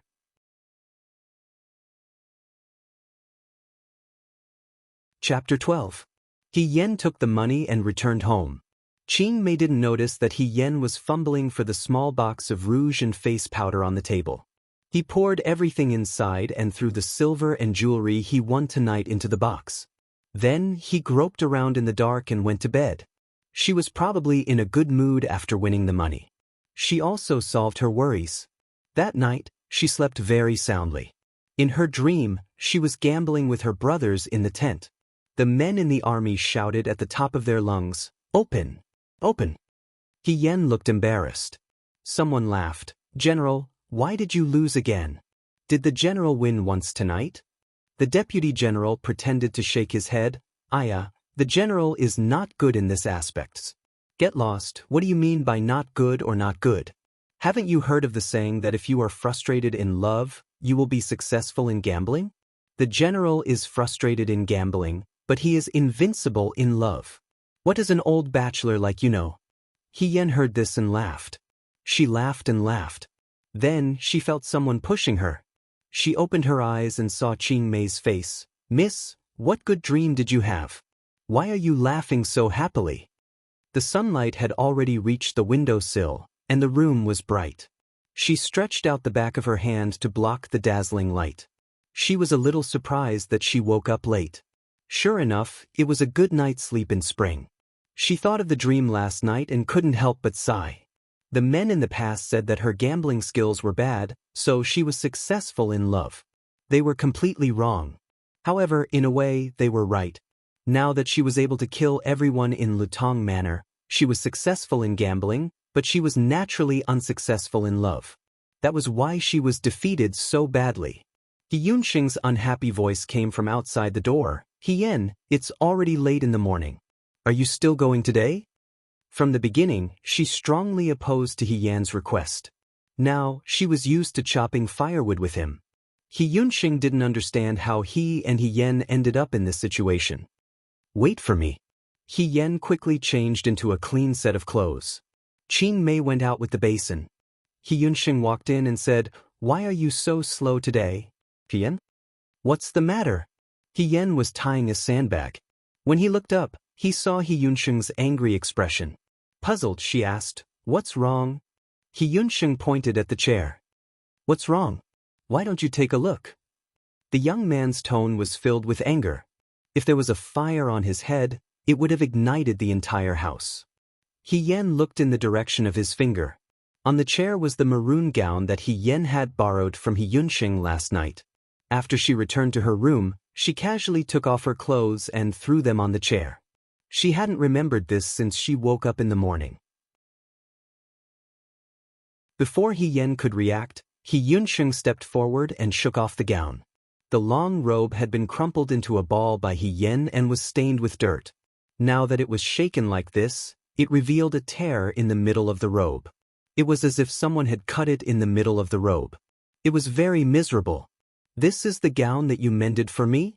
He Yunxing was burning with anger. Last night, he was touched and thought that this sister really cared for her younger brother. Now, she was really sent by the heavens to punish him. This is a misunderstanding. I can explain. He Yen tried to calm the child down. Explain? How can you explain? Do you know? He Yunxing was originally very angry and reproachful, but when he reached this point, his voice suddenly choked up and his eyes turned red. He said, "This is my only robe. If you cut it to pieces, what will I do?" He Yen had a big headache. She was really afraid of seeing people cry. Especially this aggressive young man who was like a little calf. Suddenly, he felt wronged and shed tears. He Yunxing also felt wronged. Young people all cared about their reputation. As long as he was filial and indomitable, he was a good man. Although that was the case, everyone had vanity. This maroon gown had been given to him by one of his older brothers, and he had been wearing it for many years, simply because his own clothes were all short shirts and trousers, which were convenient for working, so this gown, no matter what, always looked like a young master. He Yan's clothes couldn't be compared to the clothes of the young ladies of big families, but every year, she would buy 1 or 2 pieces of fashionable clothes. He Sui spoiled her, so He Yunxing couldn't say anything. Girls love to be beautiful. How could a man care about these worldly things? But at this moment, He Yunxing suddenly felt wronged. He Yen stammered, This gown is ruined. We'll buy another one. We'll find the most famous tailor in the capital to make a brand new one for you. The kind with embroidered patterns? The material must also be good. Don't cry. I didn't do it on purpose, okay? Yunxing? He Yen had never coaxed him with such kind words. He didn't know why, but He Yunxing's anger suddenly dissipated. But he still had some resentment. We don't have money. He Yen opened the makeup box and showed it to him. We have money. He Yunxing originally just took a casual glance, but when he looked closely he was stunned and said, Where did you get the money? The next moment, He Yunxing suddenly rushed forward and said in surprise, Your face? Face? He Yen was shocked. He thought to himself, could it be that the face could change? It can't be. Before she went home last night, she washed her face in the water tank at the door. She should have washed off all the makeup. Just as she rushed in front of the mirror, she heard He Yunxing's angry voice ring out beside her. Who hit you? In the mirror, the girl's features were elegant and pretty, her pair of watery eyes were full of autumn waves. There was no change, but He Yan's gaze moved downwards. The girl's lips had an additional shallow bruise. It was especially conspicuous on her white and tender skin. Just now, when Qing Mei woke her up, she used her hand to block the sun. Qing Mei didn't see it, but now He Yunxing saw it. Lady He's delicate skin couldn't withstand any damage. She seemed to have been punched by someone last night, but it didn't hurt or itch. So, she didn't take it to heart. She didn't expect that her face would be marked today. He Yunxing was still asking, What happened to you? These silvers, these clothes? He was suddenly frightened and his eyes were sad. Seeing that the boy was getting more and more unreasonable, He Yen gently knocked his head. What are you thinking? Last night, I wore your clothes and went to the casino. I gambled for 2 rounds and won some silvers. Some people came looking for trouble, so I taught them a lesson. I was careless and got hurt. It's okay, it will disappear tomorrow. She said it casually, but she didn't know how much her words shocked the boy in front of her. He Yen went to the casino? He Yen went to the casino and won money? After He Yen won the money, someone came looking for trouble and even taught the other party a lesson? No matter which one it was, He Yunxing couldn't accept it. He even suspected that his sister had been switched. How could these things be so unimaginable? Yes, He Yen calmly explained, because we were too poor, I wanted to go to the casino to try my luck. Who knew that my luck was so good? It was probably God's blessing.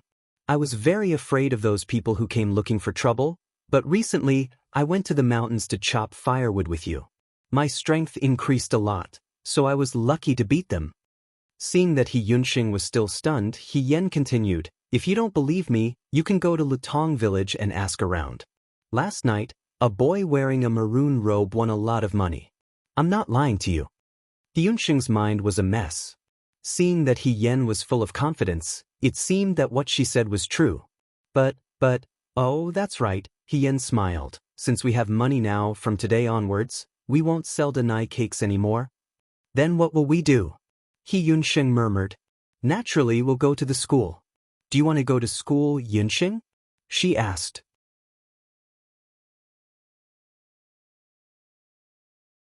Chapter 13. He Yunxing's mind was still thinking about what He Yen had said just now when he stepped out of the door. Do you want to go to school, Yunxing? Of course, he wanted to. There were teachers in school and teachers in martial arts. He could study with other youths of the same age. When the time came, whether it was the imperial examination or the military examination, he would be able to rely on himself to find a future. It was not like what he was doing now, where he was just randomly cultivating his qi. It was really terrible. In the past, his family did not have money. But now they had money. He Yunxing's suppressed desire was gradually born again. He sneaked a glance at the young girl walking beside him. Ever since He Yen recovered from her illness, it seemed that everything in the family had improved. It was no longer like a pool of stagnant water. He did not know when, but this pool of water was swept by the wind and rippled, so the old air was swept away, and the flowers were red and the willows were green. It was spring. He Yen noticed his gaze and suddenly touched the veil on her face. She warned him again, you said that when you see father later, you are not allowed to reveal anything. Do you understand? He Yunxing replied with difficulty. The drill ground was in a large empty space on the east side of the city gate. He Yen had never been there before. After she returned to the capital with the army, He Rufei replaced her. After that, she was not able to participate in any of the general Feihong activities. It was just that when she went on an outing as young Mistress Su, she happened to pass by it once. At that time, she looked forward to it very much. The drill ground in the capital was still very big. The flag on the flagpole was flying. Sometimes, the generals would review the troops here. That was very spacious. However, in the recent years of peace and prosperity, the drill ground had almost become a place where the children of the rich played riding and shooting. There were archery targets and running tracks everywhere. The weapons on the weapons rack were dazzling. When He Yen walked to this place, she could not take her eyes off it. She once had a sword called Qing Lang. It was indestructible and could cut through iron like mud. It accompanied her on the battlefield for many years. When she married into the Su family, she did not bring it along, even if she wanted to. He Yuansheng said to her, the Su family is a scholarly family. If you bring a sword with you, I'm afraid your husband and mother-in-law won't like it. He Yuanliang, her biological father, also advised her with concern, it's inauspicious. Therefore, she left Qing Lang at home and instructed her family to take good care of it. However, when he returned home after the wedding, Qing Lang was hung on He Rufei's waist. She questioned He Rufei, but before He Rufei could say anything, He Yuansheng said, if it weren't for the fact that it's General Fei Hong now and the sword isn't here, people would be suspicious. That's right. In any case, you won't be able to use it in the future. He Yuanliang supported. Her joy of returning home was like being doused with cold water, chilling her from head to toe. It was also at that time that she suddenly realized what marriage meant. What it meant to hand over the title of General Feihong. It meant that from now on, she was the Su family's eldest young mistress, the He family's second daughter. She would be at home assisting her husband and teaching her children. She would be at the same level as her husband.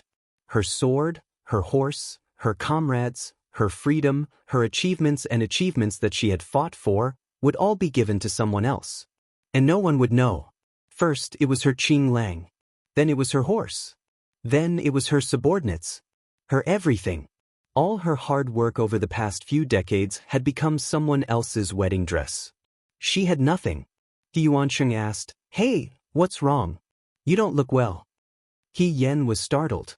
When she came back to her senses, she smiled and said, "It's nothing." She looked left and right. "Why don't I see father? They seem to be over there."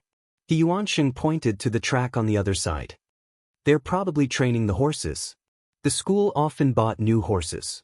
Some of them were wild and unruly, so they needed to be trained for a period of time. Nowadays, the rank of the gate commandant was extremely low. When they weren't patrolling the city, in a way, they were almost like training partners for the nobles who came to the school. "Let's go," He Yuansheng said. He Yen nodded and suddenly stopped. She picked up an iron head stick from the top of the weapon rack and held it in her hand. He Yuansheng asked, "What are you going to do with this?" "Feel it." He Yen said, "Let's go." He Yuansheng was speechless. The two of them walked towards the track next to the stable. Before they got close, they heard a clamor. The two of them looked up. Two horses galloped past in front of them. On one of the horses sat a young master in brocade clothes. On the other horse sat a person who was as sturdy and dark as a black bear. Who else could it be but He Sui? Who was He Sui racing with? The young master is so awesome. The manservant who was watching next to him looked excited. 3 races and he won every time. "Oh, it's already been 3 races?" He Yen raised his head and looked over. It didn't matter at first glance, but at first glance, he frowned. The horse that He Sui was riding probably hadn't been tamed in time. With one look, one could tell that it was wild and hard to tame. Its footsteps were very hurried. He Sui was already struggling to ride this horse. That young master in embroidered clothes even deliberately used his own horse to knock He Sui's horse. He Yen even saw that his horse whip hit He Sui's horse's butt. The wild horse was alive and kicking and almost threw He Sui off. He Yuansheng called out, "Father?" His heart was in pain. The young master in brocade clothes laughed. This battle was finally over. He Sui's horse came to a stop. When it came to a stop, it was with great difficulty. It struggled on the spot for quite a while before it finally calmed down. The young master in brocade clothes had already been helped off the horse. He said proudly, "Commandant, he is still not good enough. He can't even tame a horse. But this race is better than the previous one. At least he didn't fall down and get kicked by the horse." "Fall down? Get kicked?" He Yen looked up at He Sui. The big man's face was bruised and swollen. There was a hoof print on his clothes. Obviously, he fell down hard. "This guy?" She couldn't help but feel a little angry. The young master in brocade clothes smiled and threw out a silver ingot. Good. I'm very happy. This is for you." The silver ingot fell to the ground. He Sui bent down to pick it up regardless of the other's eyes. Then he smiled and thanked, "Thank you, young Master Zhao." He Yuansheng had never seen his father's humble side. He was furious and shouted, "What are you thanking me for? Can't you see he is playing with you?" "Yuansheng?" He Sui saw He Yen and his son. He asked, Yen, why are you here?" "Who is this guy?" Young Master Zhao asked. "This is my son Yuansheng." He Sui smiled apologetically. Young Master Zhao said, "Your son seems to be very unhappy with me. What's wrong? Children are not sensible." He Sui pressed He Yuansheng's head. "Quickly say sorry to young Master Zhao." "I don't." He Yuansheng struggled. This young Master Zhao was clearly humiliating He Sui, toying with He Sui like a servant. But no matter how low He Sui's rank was, he was still an official and not a servant of the Zhao family. Why should he be humiliated like this? He Yuansheng held his head high and refused to admit it. Young Master Zhao glanced at him, as if his interest was piqued. "How about this? I originally planned to let your father have another round with me, but I've changed my mind. If you have another round with me, this young master will reward you with an ingot of silver." He stretched out his hand, and the servant handed over an ingot of silver. "No." He Sui was shocked at first. Then he bent down and smiled. "Yuansheng has never touched a horse before. Let me accompany you." He Sui usually favored He Yen, but it did not mean that he did not love his son. This young Master Zhao was not a good person, but he was used to being humiliated by rich people. He did not care about this little bit of humiliation. He Yunxing should go to school at his age. And he should prepare some dowry for her. She could not go to her husband's house and be looked down upon when she got married. But he did not have any other skills. Other than selling his strength, he could only please these rich people and make money. He Sui didn't expect that his son and daughter would see his pathetic state today. He Sui felt ashamed and sad. Yunxing was a young man. He could not stand these insults. But he did not know that people were evil. With his body, if he really had a horse race with young Master Zhao today, he would lose half of his life.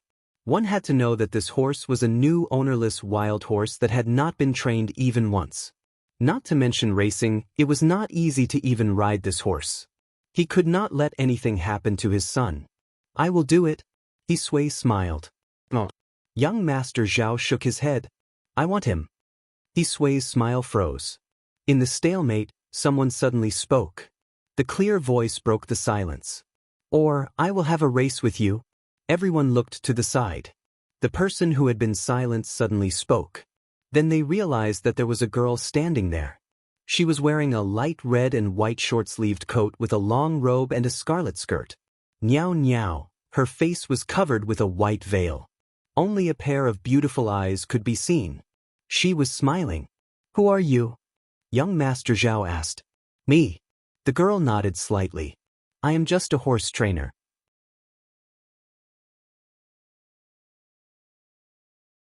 Chapter 14. Me? I'm just a horse trainer. The girl put her hands behind her back and held an iron rod. She shook it playfully and said in a relaxed tone. Yen yen? He Sui was startled and scolded her in a low voice. What nonsense are you talking about? He Yen didn't look at He Sui. She just stared at Master Zhao and said, Master, are you willing to do it? Young Master Zhao was a man who had tender feelings for the fairer sex. Although this young girl had a veil covering her face, he could tell that her appearance was not bad. Moreover, one would not slap a smiling face. Her voice was clear and melodious. Presumably, she was also a beauty. When a delicate beauty made a request, he would comply. Miss, you don't know. This horse has a strong temperament. If it gets hurt because of this, I'll be very upset. He reminded her with good intentions. He felt that he was a gentleman. But just as he finished speaking, he heard the girl laugh. The next moment he felt a blur in front of him. The red dress was like a lotus flower, bringing a fragrant wind. When he looked up again, He Yen was sitting upright on the horse's back, holding the reins. The horse was originally pulled by He Sui. He Sui didn't expect that He Yen would suddenly get on the horse. He let go of the reins and the horse was startled. It suddenly neighed and jumped up. Yen yen, He Sui screamed. He Yunxing was also startled. He Yen didn't panic. She simply threw away the reins and grabbed the mane on the horse's neck. She held it tightly and didn't let the horse fall no matter how hard it struggled. She lowered her body and put her ear next to the horse's ear. She made a series of strange sounds. Strangely, gradually, the horse stopped struggling. It retracted its front hooves and calmed down. Everyone was surprised. Yen yen, come down. He Sui's heart was finally at ease. He hurriedly reached out to He Yen. Don't fall. He Yunxing finally came to his senses. The boy bit his lips. His face was pale and his voice was trembling. Come down. Do you want to die? Ah, young Master Zhao, who had been in a daze, suddenly laughed out loud. I didn't expect this lady to be such an expert. Since that's the case, he also mounted his horse. What's wrong with accompanying Miss? She was indeed very charming. He Yen smiled faintly. Then be careful, young master. I've said before that I'm a horse trainer. After saying this, she stretched out her hand and slapped the horse's butt, causing it to gallop away in a cloud of dust. He's not using a horse whip? Young Master Zhao mumbled. He then whipped his horse. Let's go. The two horses kicked up a cloud of dust on the track, leaving behind a crowd of dumbfounded people. He Sui slowly turned to look at He Yunxing. He Yunxing quickly explained, Don't ask me. I don't know when she learned how to ride a horse. He Sui seemed to be in a dream. He knew his own daughter best. She barely knew how to play the zither, chess, calligraphy and painting. She was outstanding in dressing and dressing. But when it came to riding a horse or swordsmanship, not to mention proficiency, it was already good enough that she didn't roll her eyes when she heard the name. Hien liked those romantic and elegant young masters. She liked to drink tea, discuss poetry, and admire flowers under the moon. She stayed away from these uncouth things, afraid that they would hurt her delicate skin. But her posture of mounting the horse was so practiced, as if she had done it thousands of times and was used to it. She was even better than him, her father. That wild horse was as obedient as a kitten under her hands. She didn't even use a whip? How did she do it? Hisui looked at the figure on the track. Hisui couldn't tame the wild horse, but Hien was as agile as the wind. Her posture was graceful. Because it was not convenient to wear a long dress, she pulled the dress aside to reveal the trousers inside. But not only was it not rough, there was an indescribable sense of elegance. Young Master Zhao couldn't catch up with her. Young Master Zhao was a little annoyed. He came to the school field to be in the limelight, not to lose face. Hisui made him very happy just now, but what was wrong with this girl? He couldn't lose to a woman, and this woman was riding a wild horse that hadn't been tamed. Did he want to be laughed at? Absolutely impossible. Suddenly, a competitive spirit grew in young Master Zhao's heart. He whipped the horse harder. The horse felt the pain and rushed forward. It was about to overtake Hien. Yes, that's it. Looking at Hien's figure getting closer and closer, young Master Zhao couldn't help but feel proud. He learned to ride when he was 7 years old. After so many years, how could he lose to a woman? His horse finally overtook Hien. Young Master Zhao laughed out loud. "Miss, you have to work harder. Young Master is so brave." Hien's voice was a little surprised. "It's also the first time someone has caught up with me." As she spoke, her fingers touched the swinging iron head stick at her waist. Young Master Zhao's horse was in front, her horse was behind. Just like that, the iron head stick stabbed the horse's butt. No one noticed this slight difference, except for the horse under young Master Zhao. The horse was startled and suddenly staggered. Young Master Zhao was caught off guard. His hand loosened, and the horse whip fell down. The next moment, the horse under him didn't listen to his command and rushed forward. Young Master Zhao didn't know what to do. He tightened the reins, but it was useless. "Stop, stop," he screamed. He was dizzy on the horse's back. A woman's anxious voice came from behind. "Young Master Zhao? Young Master Zhao, are you okay? Save me." Young Master Zhao was so scared that his voice became sobbing. "Tell it to stop." Hien frowned in the distance. "What happened? Why did I hear that young Master Zhao shouting for help?" Hien was shocked. At the end of the track, there were 2 horses running towards them. Young Master Zhao's horse was in front, but he didn't have a whip in his hand. Instead, he was holding the reins tightly and crying. Hien was anxiously calling from behind, but she was as steady as Mount Tai. Young Master Zhao's horse seems to be startled. Hien quickly went to the stable to get the horse. "I'll go help." Young Master, the servant's face turned green. "Nothing must happen to you." Young Master Zhao was wailing like a ghost and howling like a wolf on the horse. Hien used one hand to pick her ear. "So noisy. Such an arrogant boy." If she didn't scare him to death, she wouldn't be called Hien. In the past, there were many new recruits who thought they were better than others. In the end, they obediently accepted the reality. In this world, there was always someone better than you. As a person, it was better to keep a low profile. When she was done admiring the scenery, she saw Hisui starting to lead his horse over from afar. Only then did Hien slap the horse's butt again, causing it to stop.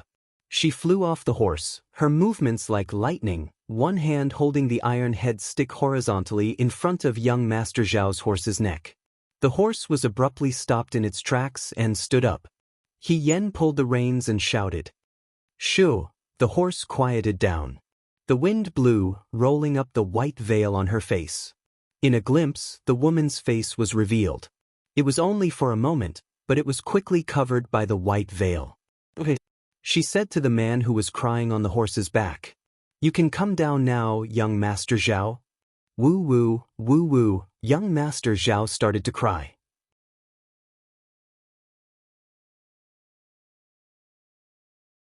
Chapter 15. The sobbing young Master Zhao wiped his tears with the back of his hand and cursed softly. When he got off the horse, his legs were weak and he almost fell. The servant quickly went over to support him and said, young master, are you okay?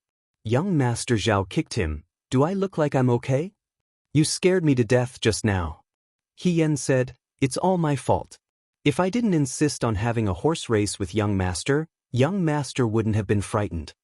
She was very apologetic and sincerely apologized. I hope young master won't take it to heart. What could he mind? The other party was his savior. How could he mind? Young Master Zhao forced a smile, but he was still holding back his anger. He looked at the main culprit's mount, which was still chewing on the grass with its head lowered. He was furious and waved his hand. This traitorous beast, it almost caused this young master to be injured. Drag it out and behead it. I'm going to cut him into pieces and make him into dried horse meat. He Yunxing frowned, and He Yan's smile became cold. Horses, for a general, were not only a mount, but also a comrade who went through life and death together. They couldn't speak, but they would carry soldiers and charge into enemy lines. They couldn't communicate, but they would whine sadly after their master died, and even go on a hunger strike. They were loyal to their master, just like how their master loved them. Young masters from rich lands never understood the cruelty of the battlefield, so they couldn't understand the friendship between a man and a horse. People were divided into noble and lowly. A bastard was not worth his hesitation. If he wanted to kill it, he would just kill it. Why should he care about other things? This is a good horse, He Sui said. He advised, young master, you should think twice before you act. This is this young master's horse. Young Master Zhao had nowhere to vent his anger, and He Sui just bumped into him. He sneered, I can do whatever I want? He pulled out a dagger from his waist, and said, I'm not only going to kill it, I'm going to kill it here. The hilt of the dagger was inlaid with a pigeon egg-sized ruby, and the scabbard was made of gold. It was gorgeous. Now, the tip of the knife was pointed at the horse that was gnawing on the grass. The horse still didn't know that its master had the intention to kill it. It swung its tail leisurely. Young Master Zhao's eyes were filled with killing intent as he thought of a good idea. Since this horse had frightened him and caused him to lose face, he might as well kill it right here and now. Firstly, it would help him vent his anger, and secondly, it would show off his bravery and regain some face. He shouted at the servant, catch it for me. He Yan's palms moved slightly. Unconsciously his hands reached for the iron cudgel on his waist. She could not see the horse die because of her. There was no reason for him to make a move. The horse was held down by a few manservants. The head manservant turned his head and shouted, young master, we are holding it down. Young master, do it now. Young Master Zhao held a dagger in his hand and walked forward. He aimed it at the horse's neck, and the dagger was about to land. Bang! There was a crisp sound, as if metal and stone had collided. Something fell to the ground. He Yan quietly withdrew his outstretched hand. The dagger in young Master Zhao's hand had already fallen. Young Master Zhao was holding his wrist and crying out, "Io, Io." Who is it? He stomped his feet in pain and did not forget to curse, "Who the hell flicked me?" "It's me." Someone's voice came from behind. This voice. He Yan's heart skipped a beat, and he turned around to look. He did not know when two people had appeared behind him, and they were both riding on horses. The young man on the left was wearing a licorice yellow robe with a round collar and slanted lapels. Such a provocative color made him look extremely lively. His lips were red and his teeth were white. He was smiling brightly and his eyes were clear. There was a rare childlike innocence in him. He was a young man in high spirits. As for the young man on the right, He Yan's eyes lit up. It was spring. The willows were new, and the ice and snow had melted. In the city of spring, there were people parting the flowers and brushing the willows. The young man in yellow was already very handsome, But this young man's eyebrows and eyes were even more beautiful than him. His face was like a beautiful jade, and his eyes were like stars. His eyes were gentle, but they were slightly raised at the end, like the reflection of autumn water. It was a good color that could stir people's hearts, but because of his gaze, it was as cold as ice. He was not as lively as the young man. He wore a silver crown on his head, and his black hair flowed down.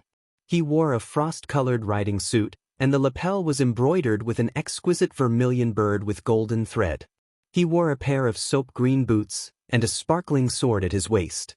The white horse was golden, and he was handsome and elegant. At this moment, his right hand was playing with a dark green pouch, and there was a tinkling sound coming from inside. What a handsome and elegant young master of the 5 Hills aristocratic families. He Yen was praising him in her heart.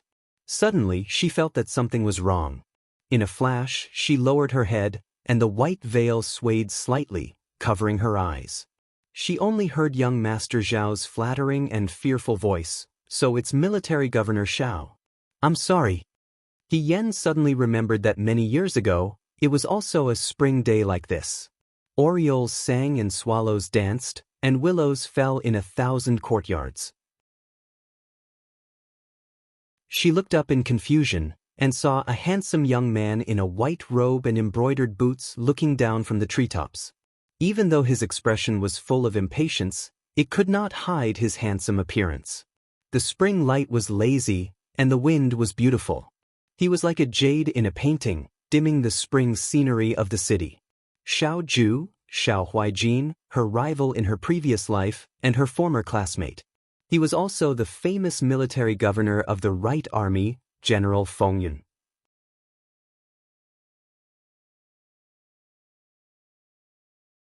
Chapter 16. He Yen lowered her head as the wind blew the white veil on her face.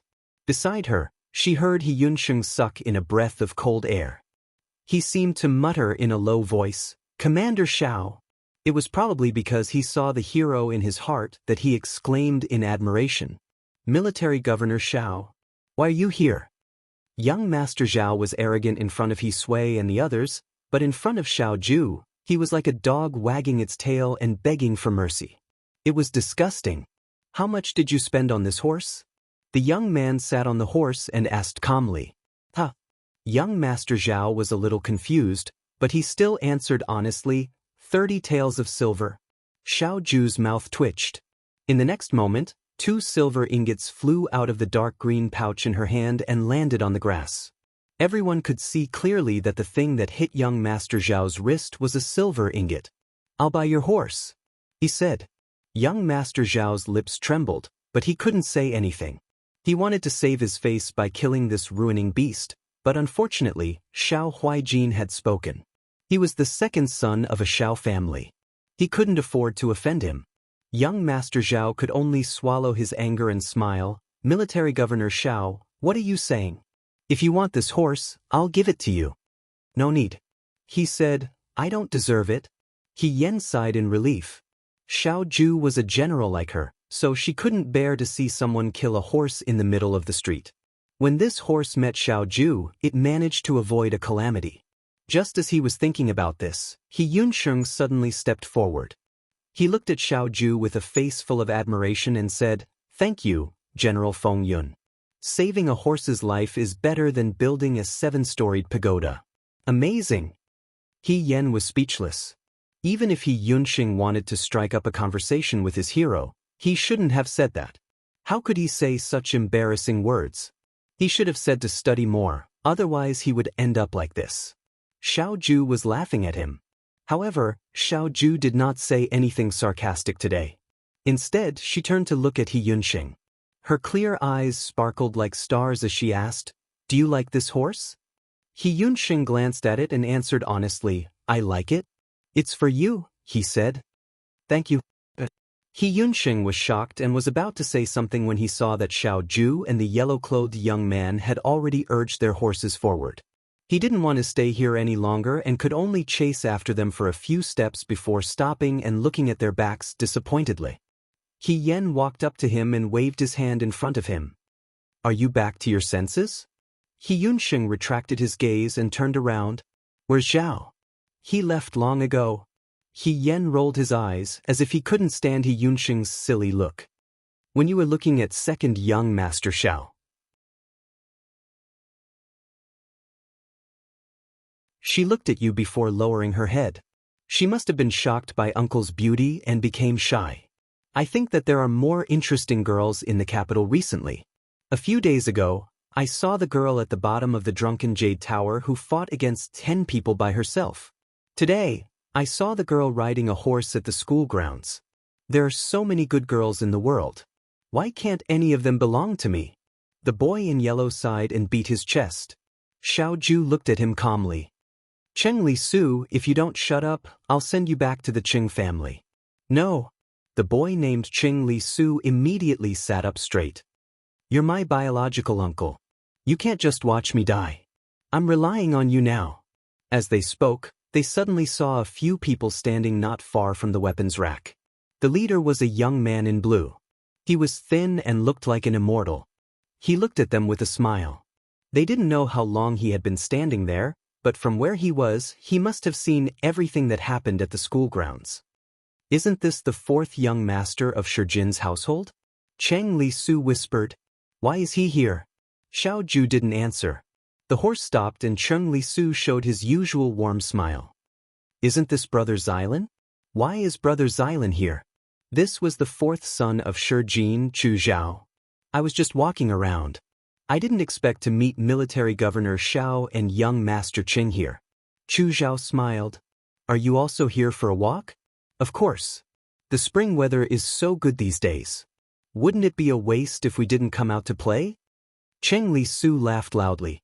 As he laughed, he muttered, but it would be even better if we came out with beautiful girls. Chu Zhao pretended not to hear him. His smile didn't change. From beginning to end, Xiao Ju didn't say a word to Chu Zhao. She only nodded slightly at him when they passed by. When they passed by, the page boy was indignant. This General Fengyun is too rude. Chu Zhao didn't care. He only smiled and shook his head. Who told him to be Xiao Huijin? Then he looked at the empty track again.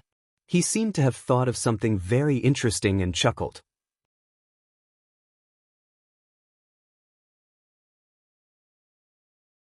Chapter 17.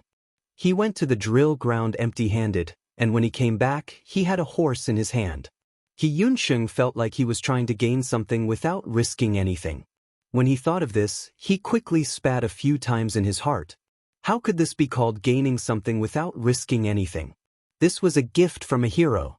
But that General Fengyun was even more handsome and elegant than the rumors said. When would he become someone like second young Master Xiao? He Sui looked at He Yunsheng. The young man's face was full of reverie, and he didn't know where his mind was. It was rare to see him so energetic. He looked at He Yen. Although his face was covered, he seemed to have a lot on his mind. What's wrong with this son and daughter? On the way back, they didn't say anything, each thinking about their own things. He Yunsheng could say that Xiao Huijin had given him a horse, but why was He Yen also silent? Xiao Huijin was young and promising, and he was also one of the most handsome men in Dawei. Could it be that his daughter had taken a fancy to him? What should he do? Young Master Fan had just left, and now Military Governor Xiao had come? There were countless young Master Fans in the capital, but there was only one Xiao Huijin in Dawei. When he thought of this, He Sui felt a headache coming on. The three of them returned home with a lot on their minds. Aunt Li, who sold tofu next door, looked at them curiously. She even pulled He Sui aside and asked with concern, Brother He, did something happen at home? It seems like Yen Yen and Yunsheng have something on their minds. He Sui didn't know what to say. When they entered the room, Qin Mei had already prepared dinner. Everyone was eating porridge. As they ate, He Sui finally remembered to ask, Yen Yen, why did you come to the drill ground today? He Yunsheng was fine, but He Yen never came to the drill ground. He Yen collected his thoughts and said to He Sui, it's like this. Originally, I wanted to tell father that Yunsheng should enter school at his age. The martial arts he learned on a daily basis were not as good as his master's teachings. It's not too late now. Spring is the time to start school. What do you think, father? He Sui opened his mouth. For a moment, he didn't know whether to be gratified that his daughter was starting to worry about her brother or worried that he couldn't answer He Yan's question. Yen, I've thought about this before, but right now, I'm still short of some money. He scratched the back of his head awkwardly. I might have to wait a little longer. When I get my monthly salary, I'll raise some more money. If it wasn't for this, he wouldn't have tolerated young Master Zhao's humiliation. He Yunsheng lowered his head to eat, but his ears were pricked up. He knew that it was not easy for his father to earn money. He always felt that if he brought it up, it would be unfilial of him. He Yan finally said these words that were hard to say, and he let out a sigh of relief. You don't have to worry about the silver. He Yan got up and walked into the inner room. After a while, she came out with a makeup box. She opened the makeup box. He Sui and Qing Mei were dazzled by the jewelry and silver inside. He Sui's chopsticks fell to the ground. Yen, where did this silver come from? Yunxing went to Lutong village and won it. He Yan answered fluently. He Yunxing spat out a mouthful of porridge. He Yan blinked at him. Her expression didn't change when she lied. Yunxing's luck is really good. The first time he went to Lutong village, he won a lot of silver. I counted it. The silver is enough for us to use for a few years. He Yunxing moved his lips, but didn't say anything. What could he say? He Yan said that the person who gambled was him? He Sui didn't believe it. Even he didn't believe it. Moreover, He Yan was wearing his clothes that day. Other people only remembered that he was a teenager. He really couldn't explain himself. Moreover, when he thought of the scene when He Yan stood up for him and raced the horse with that surnamed Zhao, he couldn't help but feel a sense of pride. Just take it as being loyal. He will take the blame for this. He Yunsheng said, yes, I won it from gambling. Father, let's take this silver to school. He Sui looked at him steadily. You won this at the casino? Yes. The first time you went to the casino, you won a big victory? Indeed. Indeed. He Sui flew into a rage. He slammed the table, picked up a piece of wood from the table, and hit He Yunsheng. You unfilial son. You actually dared to go to Lutong village. Your father worked hard to provide for you, but you actually dared to go to Lutong village. Do you have any shame? How can you face your dead mother? He Yunsheng covered his head and scurried away. Father, it's because our family is too poor. If you didn't tell my mother, how would she know? You're still quibbling. Where did you learn this dissolute habit? Go to the casino. He Yunsheng, I think you're going to overturn the heavens. He Yan silently shrank into a corner of the room. What a close call, what a close call. He Yunsheng had to take the blame for this. He Sui knew that she was the one who did it. What if she accidentally hit He Sui back and hurt him? Then she would really be an unfilial daughter. After a round of chaos, this matter finally came to an end. In the end, He Yunsheng was beaten up, but he still managed to gloss over this matter. The next step was to consider which school in the capital to choose for He Yunsheng. It would be best to choose a school that had both martial arts skills and skills. It couldn't be too bad or too good. Birds of a feather flock together. The best schools were all for the children of wealthy families. It was inevitable that He Yunsheng would be contaminated with some bad habits. He Yunsheng sat in He Yan's room and tapped the small comb on the table against the lampstand. He said, I can't find a good school after so many choices. It's really giving me a headache. It's not something that can be decided in one night. He Yan glanced at him. There's still plenty of time in the future. He Yunsheng curled his lips. Now that you're experienced and knowledgeable, don't you know which school in the capital is the best? I don't go to school. What do I know? He Yan said, I know about gambling. He Yunsheng said, then I really underestimated you. He Yan smiled at him. Thank you for the compliment. Thinking about the beating he received tonight, He Yunsheng felt sullen again. He said, I'm going to feed the horses. Then he left. After He Yunsheng left, Qing Mei took away the basin for washing up. He Yan blew out the candles, took off his shoes and went to bed.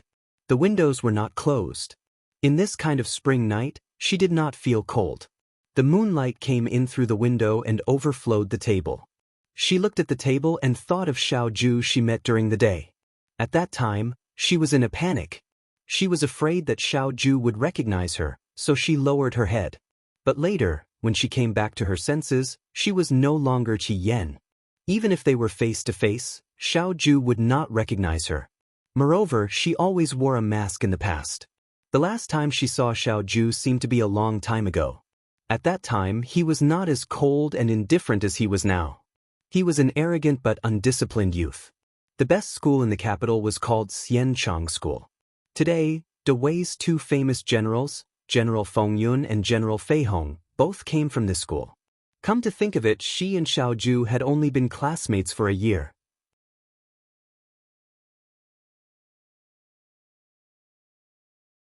Chapter 18. Everyone said that General Fei Hong and General Feng Yun were as incompatible as fire and water, fighting openly and covertly. But in fact, He Yan always felt that it wasn't that exaggerated. At most, they were both young men who joined the army, had outstanding military achievements, and were bestowed by the emperor at a young age. Everyone liked to compare them together. The others were just hearsay, embellished with oil and vinegar. After being passed around, they became unfamiliar books, making people not know whether to laugh or cry. At least in the heart of the 14-year-old He Yan, she definitely didn't have the slightest bit of hostility towards this young master of the Xiao family. At that time, she had already disguised herself as a man for many years, and being He Rufei was a piece of cake. There was only one thing that was slightly difficult, and that was that at this age, boys should have long gone to the academy to learn from the teachers. Men and women were different. Women could invite teachers to come to the residence to teach, but men didn't have such a thing. The He family had always invited teachers to teach in the residence, but as they grew older, it wouldn't be good if word got out. In the end, the He family still wanted to save face. Therefore, they dragged their feet and dilly-dallied. In the end, when He Yan was 14 years old, she was sent to the Xianchangguan. The Xianchangguan was the most famous school in the capital. The founder of the school was once the current emperor's imperial tutor when he was the crown prince.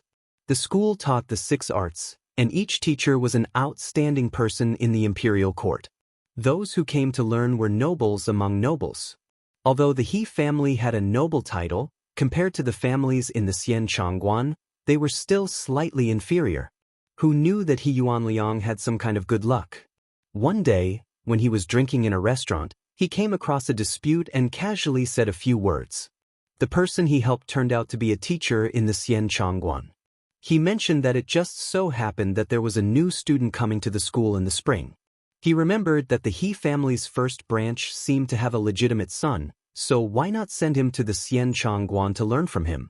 He Yuanliang hesitated for a long time before discussing this matter with He Yuanxing. He Yuanxing had always pursued fame and profit, so he felt that this matter was feasible. If He Yan was sent to the Xianchangguan, she might get to know a lot of other nobles. Being on good terms with them would only be good for the He family, and there would be no harm. If one day, the real He Rufei returned, the title of Xianchangguan student would be icing on the cake for He Rufei. He Yan was very happy when he heard about this. She dressed as a man, but in the He family, she acted according to the rules of a woman. He couldn't play kuju, couldn't show his face in public, and even had to secretly learn martial arts behind his family's back. However, if one were to say that she was a woman, then she was also incompetent. The daughters of the He family learned the 4 arts, but she, as He Rufei, could not follow them. It was as if he couldn't do anything. However, going to the Virtuous Prosperity Hall was different.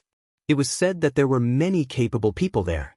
Those who came and went were all talented people. There were also many youths of the same age. If they went, not only would they be able to learn some skills, they would also be able to make many friends. This was a benefit that women could not enjoy. She was suddenly glad that she had taken He Rufei's identity. He Yuanxing's wife, her mother in name, and her actual aunt, handed the mask that had been meticulously made by the craftsman to her. She said worriedly, "You must be careful when you go. You must not let anyone discover your identity." He Yan nodded. In fact, she didn't like wearing this mask. Although the mask was light, it was airtight, only revealing her chin and eyes. For so many years she had never left the mask. She even wore it when she was sleeping. The craftsman was very skillful. One side of the mask was fastened into her hair bun and installed with a mechanism. Even if she fought, it would not fall off. Only she could open it. "Madam," he seriously warned, "remember, if you leak the trap, the entire He family will be destroyed." She knew that these words had been said thousands of times. The crime of deceiving the emperor would implicate 9 generations of the family. "I'll keep that in mind." He Yen replied respectfully. "Madam," he anxiously sent her to the carriage. In the eyes of outsiders, this was a scene of deep affection between mother and child. In He Yan's heart she was greatly relieved. Her chest was overflowing with the joy of being free. She finally broke free from the days where her every move was controlled. Freedom was in front of her eyes. The carriage stopped at the entrance of the virtuous Prosperity Hall. The servant sent her off the carriage and could only wait at the entrance for her to finish school. She came too early. The teacher had not yet arrived at the school. She could vaguely hear the sound of students reading and chatting. He Yen stepped through the door, full of longing. The spring sun came out early in the morning.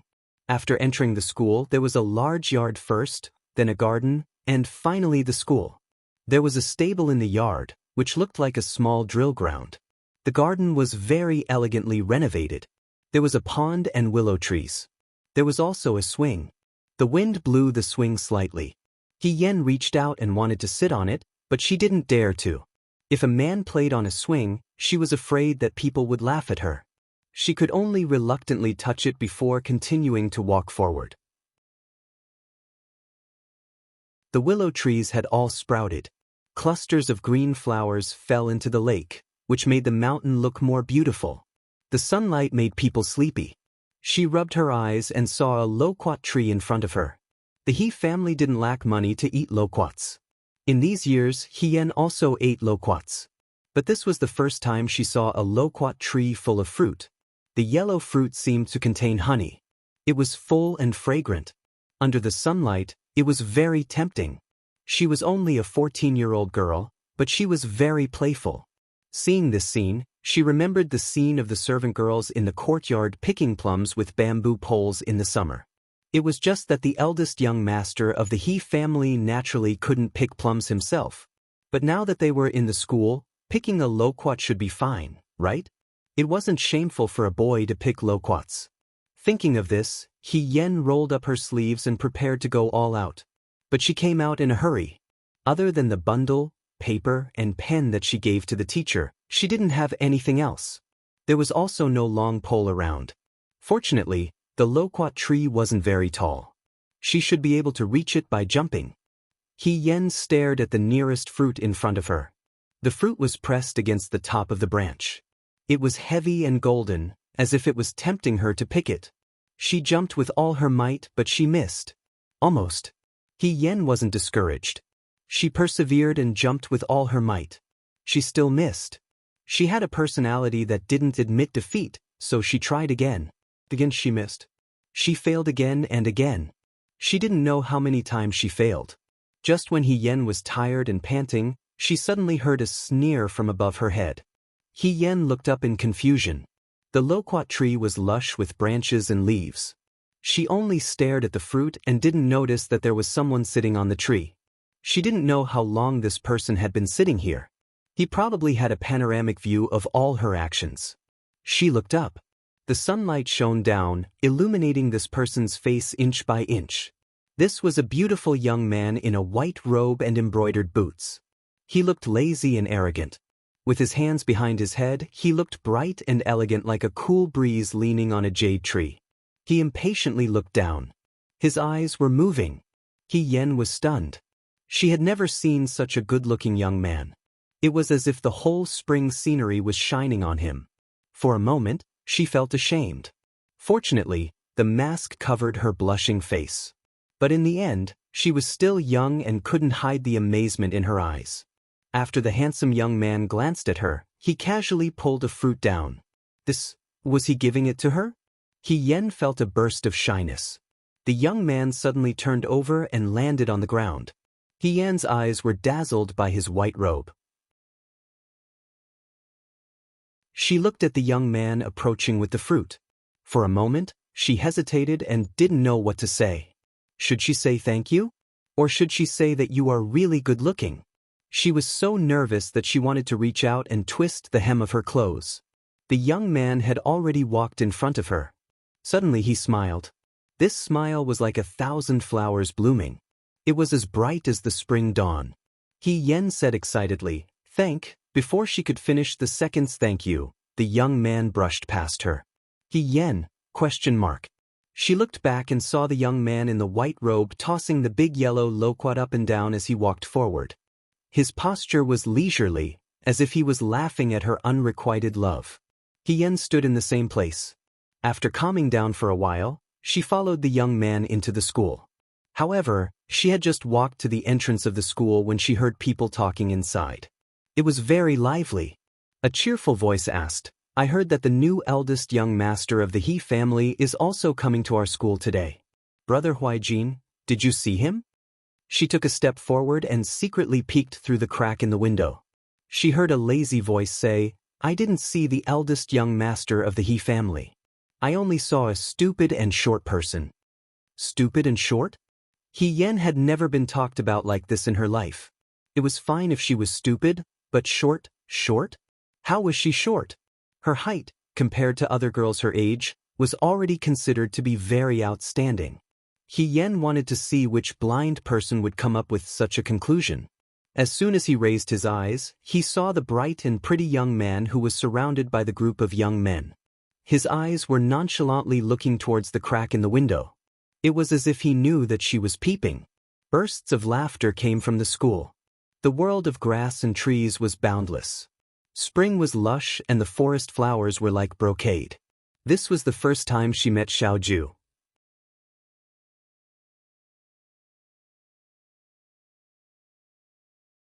Chapter 19. The next day, it began to rain. He Yen asked He Yunsheng to take some money to hire a craftsman to repair the dilapidated roof. Spring was coming to an end and summer was about to arrive. The rain would only get heavier and heavier. In the He family's house, only the roof of her house was still intact.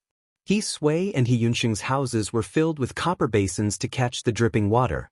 As soon as he entered the house, he seemed to be selling basins. The roof was repaired very quickly. It was made of sturdy blue tiles. He Yen thought about changing the quilts and pillows in the house. They were so torn that he could pull out cotton. He Yunsheng stepped into her house and said, "He Yen, come and take a look." He Yen was baffled. He Yunsheng took out a piece of paper from his chest and said to her, "Yesterday, I wrote down all the good schools in the capital. Do you want to go and take a look together today?" He Yen asked, "You want me to go with you?"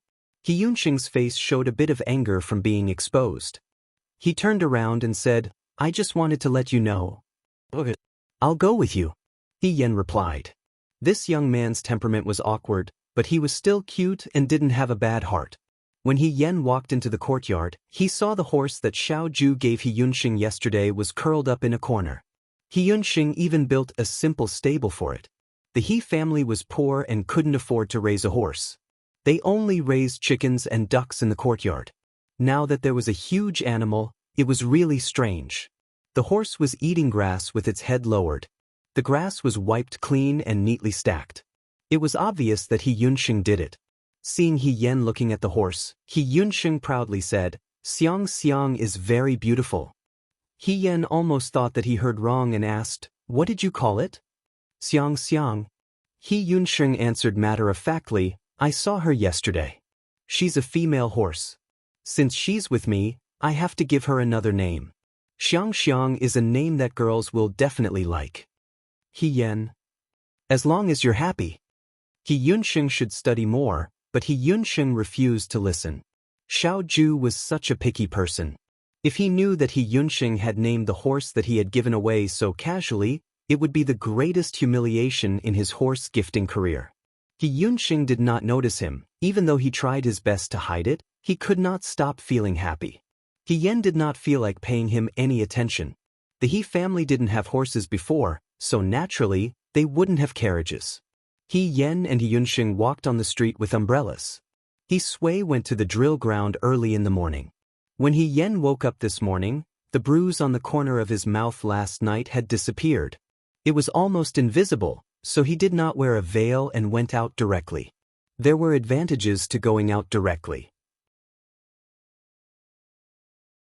Now that her identity was different, she had no scruples, so she could carefully observe the customs of the capital. He Yunsheng wrote down a total of 4 schools on the paper. They were all carefully selected. He Yen also looked at them and found that they were all about martial arts. This was also good. He Yunsheng did not seem to want to be a civil servant. Of course, since he was able to name the horse Xiang Xiang, he was indeed not cut out for that. The two of them walked and stopped, buying and eating. In less than a day, they finished looking at all 4 schools. He Yunsheng and He Yen discussed for a while and decided to find the closest school to their home. There were many martial arts teachers in this school, so the homework was arranged very well. He Yunsheng could go to the drill ground to practice weapons on weekdays after school. The school fees were not expensive. It was 1 tael of silver a year. The money He Yen won was enough for him to go to school for several years. Although He Yunsheng did not say it, he was obviously very happy.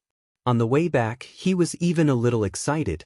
He Yen passed by a tailor shop and thought of the day when he tore He Yunsheng's clothes in Lutong village. He said, "I said before that I would make clothes for you. Since we are passing by, why don't we do it here?" He Yunsheng's clothes were mostly the leftovers from He Sui. He had been sewing and mending for 3 years, so there were very few new clothes. He had never been to such a good tailor shop. When he heard this, he hesitated and said, "Forget it. I'll just wear whatever I want. If you go to the school, you will be laughed at if you don't dress well." He Yen pulled him into the shop. The tailor was an old man. He smiled kindly and asked, "Are you going to make clothes for this young lady or this young master?" "I'm going to make clothes for him." He Yen pointed at He Yunsheng and said, "For spring and winter, make 2 sets of clothes for each season. It's best if they are long robes. They should be good-looking and suitable for a young man like him. As for the color, it shouldn't be too dark or too light. The pattern can be simple." The old tailor smiled and said, "Okay, you're not going to make clothes?" He Yunsheng was shocked. He stood up and said, "I can't wear so much. It's too much." He Yen pushed him back into the chair. "Your older sister has more clothes than I can wear. How can you compare with me? You are so handsome. If you don't wear better clothes, won't it be a waste of your face?" Yunsheng's face turned red. "What nonsense are you talking about?" When the old tailor heard this, his smile became more affectionate. "Young master, your older sister really loves you." Doting on her? He Yunsheng was in a daze. He didn't expect that one day, he would joke around with He Yen like other ordinary siblings. But she really helped him a lot. She was reluctant to spend money to make clothes for herself, but she made so many clothes for him. He Yen loved to dress up. He Yen didn't know that He Yunsheng's heart was filled with mixed feelings. She was simply not used to wearing He Yan's clothes. He Yan's clothes were charming and delicate. The style was complicated and dragging. She would step on the hem of her skirt and fall down. If she wasn't careful, she would accidentally hook on the edge of her clothes. He Yen wore it in despair. Even when she was the young mistress of the Su family, her clothes were as elegant and simple as possible. Therefore, He Yan's clothes were not suitable for her. Not to mention wearing these clothes to practice martial arts. She thought that it would be better if she asked the tailor to make 2 sets of men's clothes. But she couldn't do it in front of He Yunsheng. Otherwise, she would have to explain endlessly.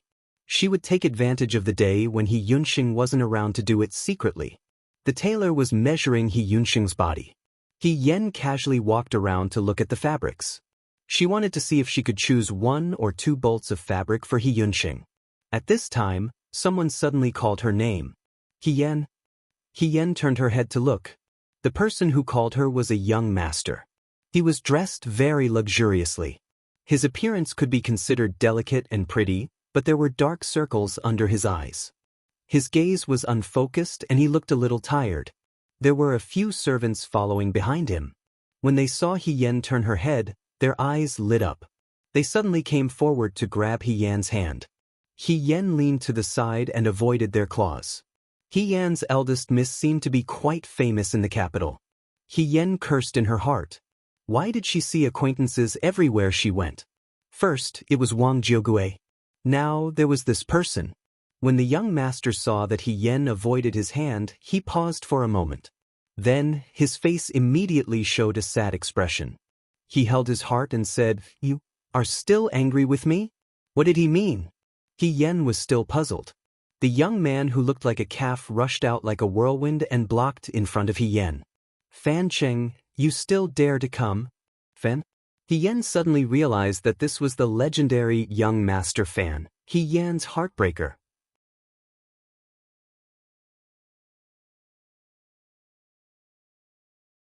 Chapter 20. He Yunsheng stood in front of He Yen. Fan Cheng was a little astonished. He Yen and He Yunsheng, this pair of siblings, had never had a good relationship. He had known He Yen for so long, but he had never seen her and He Yunsheng appear at the same time. Even if they bumped into each other once in a while, they would be quarreling. But looking at He Yunsheng's current appearance, it didn't seem like they were quarreling. Instead, it seemed like he was protecting He Yen. Could it be that something happened that no one knew about? He turned to look at He Yen again. The girl was staring at him. Her eyes were clear and bright, full of magnanimity. There wasn't much affection in them, and it didn't seem like she still had feelings for him. Fan Cheng took another step forward and asked with concern and anxiety, "I heard that you fell seriously ill a few days ago. I don't know if you've recovered. Do you want me to send some tonics to your house? What do you like? I see that you've lost some weight. I'm really worried." This man's appearance was not bad. He was dressed in luxurious clothes and was so earnest. If Miss He was really here, she would have been moved to tears by him. He Yen didn't have time to speak. He Yunsheng was afraid that she would be moved by Fan Cheng's words, so he quickly said, "Don't listen to his nonsense. Don't forget who caused you to fall seriously ill and what they said in front of Fan family's door. This person is a liar." He Yen had already heard about this from He Yunsheng. When Miss He found out that her sweetheart was getting married, she went to ask for an explanation. In the end, she was chased out of the Fan family's door by the servants. She didn't even get to see Fan Cheng's face. That was why she was so disheartened and fell ill. When Fan Cheng heard this, he secretly hated He Yunsheng for being such a busybody. However, on the surface, he was even more sorrowful. This marriage was decided by my parents. I didn't have the right to choose. It's just that you should know my feelings for you. Why should you listen to an outsider's instigation? Who are you calling an outsider? He Yunsheng was furious. I'm her biological brother. What's your relationship with her? Don't even think about taking advantage of me. He Yen patted He Yunsheng's shoulder, signaling He Yunsheng to calm down. She turned to look at Fan Cheng and bowed. Many thanks for your concern, young Master Fan. My body is already fine. I only caught a cold a few days ago.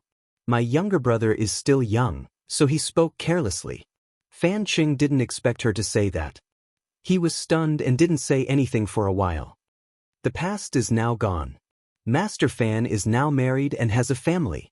This humble girl shouldn't get too close to you, lest I upset your wife. In the future, let's go our separate ways and not meet each other again. He Yen felt that his words were very considerate and didn't hurt young Master Fan's reputation. He Yunsheng also seemed to be very satisfied with her words. He looked at Fan Cheng proudly, as if he was a victorious cockfight. Fan Cheng carefully sized up He Yen. Speaking of which, he and He Yen had met purely by chance. She had sprained her ankle while hiking, so Fan Cheng had tenderly asked someone to give her a ride. In all fairness, He Yen was quite beautiful, but not to the point of being stunning. As a young master of a family, what kind of woman had he not seen before? He Yen only fancied his family background and wanted to live a life of luxury. It would be a waste to not eat a piece of fatty meat that was sent to his mouth. She was a good-looking woman with a clean background. Fan Cheng thought that it wouldn't be bad to take her in as a concubine. Who knew that He Yen was so proud and arrogant that she was aiming for the position of Fan Cheng's official wife? How could he marry the daughter of a guard at the city gates? He Yen was delusional. However, in order to trick her into selling him, Fan Cheng coaxed her and gave her some worthless cosmetics and jewelry to make her burst with joy. who knew that one day He Yen would find out that he was about to marry a wife. She actually went to his fan manor and made a big fuss. The official wife he was going to marry was the official's eldest daughter. If the official found out, he might cancel the marriage. As a result, Fan Qing had his servants chase He Yen away. When he heard that He Yen was very sad and almost wanted to commit suicide in front of his door, Fan Qing was too lazy to care.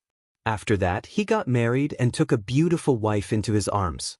Everything went smoothly. After the marriage, Fan Qing's old habits flared up. However, this new wife of his had a fierce personality. She kept him under control very tightly. He couldn't go to the brothels or visit the brothels. He even dismissed a few of his concubines. At this time, Fan Qing began to miss the delicate He Yen. He Yan's personality was different from his fierce wife. She was so delicate that water could drip out of her. Although she would occasionally throw a tantrum, she was still very cute. Fan Qing sent someone to inquire about He Yen. He found out that after He Yen left his fan manor, she fell seriously ill. When she woke up, she didn't often go out alone. She and her younger brother would occasionally go to the Drunken Jade restaurant to sell large cakes. He didn't expect to bump into her here today. He Yen seemed different from before. She didn't look at him with the same fawning and charming expression as before. She was so magnanimous that it surprised him. She still had the same facial features, but she seemed to be full of vitality. She also seemed to have a heroic spirit that she didn't have before. It was this heroic aura that made her beautiful face stand out. Even the polite smile at the corner of her lips made it hard for people to take their eyes off her. It was as if she had been reborn. As expected, "You're still angry with me," Fan Qing said sadly. He was certain that He Yen still had feelings for him. She used to like him so much. How could she let go of him so easily? As long as he apologized like before and gave her some gifts, she would forgive him. This kind of woman, after saying a few sweet words and swearing to the heavens, she would be dead set on him. He Yen didn't know what Fan Qing was thinking. She had already said it clearly, but Fan Qing didn't seem to understand. She turned her head and asked the old tailor, "Have you finished taking my measurements?" The old tailor nodded in agreement. "This is the down payment." He Yen put the silver on the table. "When will it be done?" "In 20 days, you can pick the spring and summer clothes. The winter clothes will take a little longer, around a month." "Okay." He Yen smiled. "We'll pick it up in 20 days. Please make it more beautiful." She pointed at He Yunxing. "Children love to be beautiful." "Who loves to be beautiful?" He Yunxing flew into a rage out of humiliation. The old tailor smiled but didn't say anything. He nodded in agreement. He Yen and He Yunxing walked out of the tailor's shop. They only nodded lightly at Fan Qing and didn't say anything else. Fan Qing wanted to say something, but the young girl had already walked away. He Yunxing turned her head and secretly waved her fist at him. Her eyes were full of warning. "Huh." Fan Qing sneered. "Young master, madam, he treated you this time." The servant was indignant. "It's fine." Fan Qing waved his hand. "She's a woman. She's just throwing a tantrum." Today's He Yen was very different from the past. That unapproachable appearance really made one's heart itch. Fan Qing suddenly remembered that he had spent so much time on He Yen, but in reality he didn't gain any advantage. How could he let the duck that was already in his mouth fly away? Since they met here today, why not continue their previous fate and achieve something beautiful together? Fan Qing revealed a confident smile.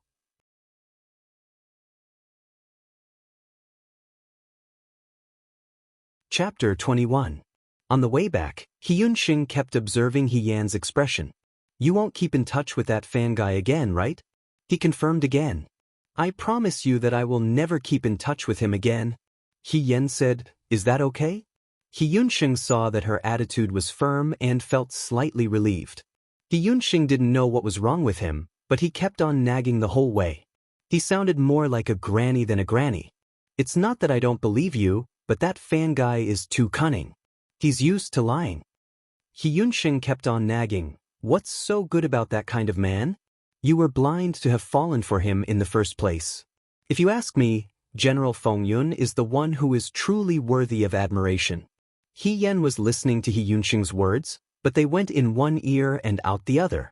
She paused and interrupted him. What does this have to do with Xiao Ju? Is second young master Xiao not good-looking? He Yunsheng asked. His bearing was elegant and unparalleled in this world. He really couldn't find anything bad about him. Oh, good-looking. What about his family background? Xiao family was a military family. General Xiao Zhongwu, had accompanied the late emperor in conquering the country. He was the late emperor's favorite general. The general's wife was the empress dowager's niece. Eldest young master Xiao Jing, was already a senior official at a young age. The second young master Xiao Ju, was even more outstanding. He was now the commander-in-chief of the Right Army. He was the famous General Fengyan. He's rich and talented. What are his civil and military skills like? 1 in a million, outstanding beyond compare. That's it. He Yunsheng came to a conclusion. Isn't such a good-looking man, who comes from a good family, and is different from the crowd, worthy of admiration? If I were a woman, I would only admire him in my life. He Yan. You can shut up. Even though Xiao Ju had many good qualities, but that cold and indifferent temperament of hers that could infuriate people to death really made people not dare to compliment her. What's more, there were many women who admired him. There was probably no woman in Dawei who didn't admire him. Did he look at any of them? This person was extremely arrogant, and his standards were as high as his appearance. There was probably no one who could enter his eyes. Was she interested in him? As if she didn't know what kind of beauty the girl he would choose in the future would be, a peerless beauty that would put the birds to shame. He Yan began to look forward to it. At this moment, He Yunsheng suddenly stopped and asked, "What's going on in front?" Not far away, on a stone wall by the roadside, there was something that looked like a notice. Many people gathered in front of it. He Yan and He Yunsheng walked a few steps closer.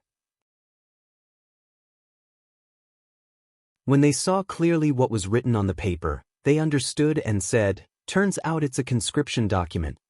Hasn't it been a long time since the last conscription? Why would they suddenly conscript?" He Yunsheng was suspicious. He Yan understood. She and Xiao Ju had spent a few years settling the conflicts between the Western Chang and the Southern barbarians, but they had neglected the neighboring country, Yuchuo. Yudo had taken advantage of the past few years to develop and expand, and they could no longer hide their wild ambitions. After she married into the Su family, she had been paying attention to the northwest stronghold.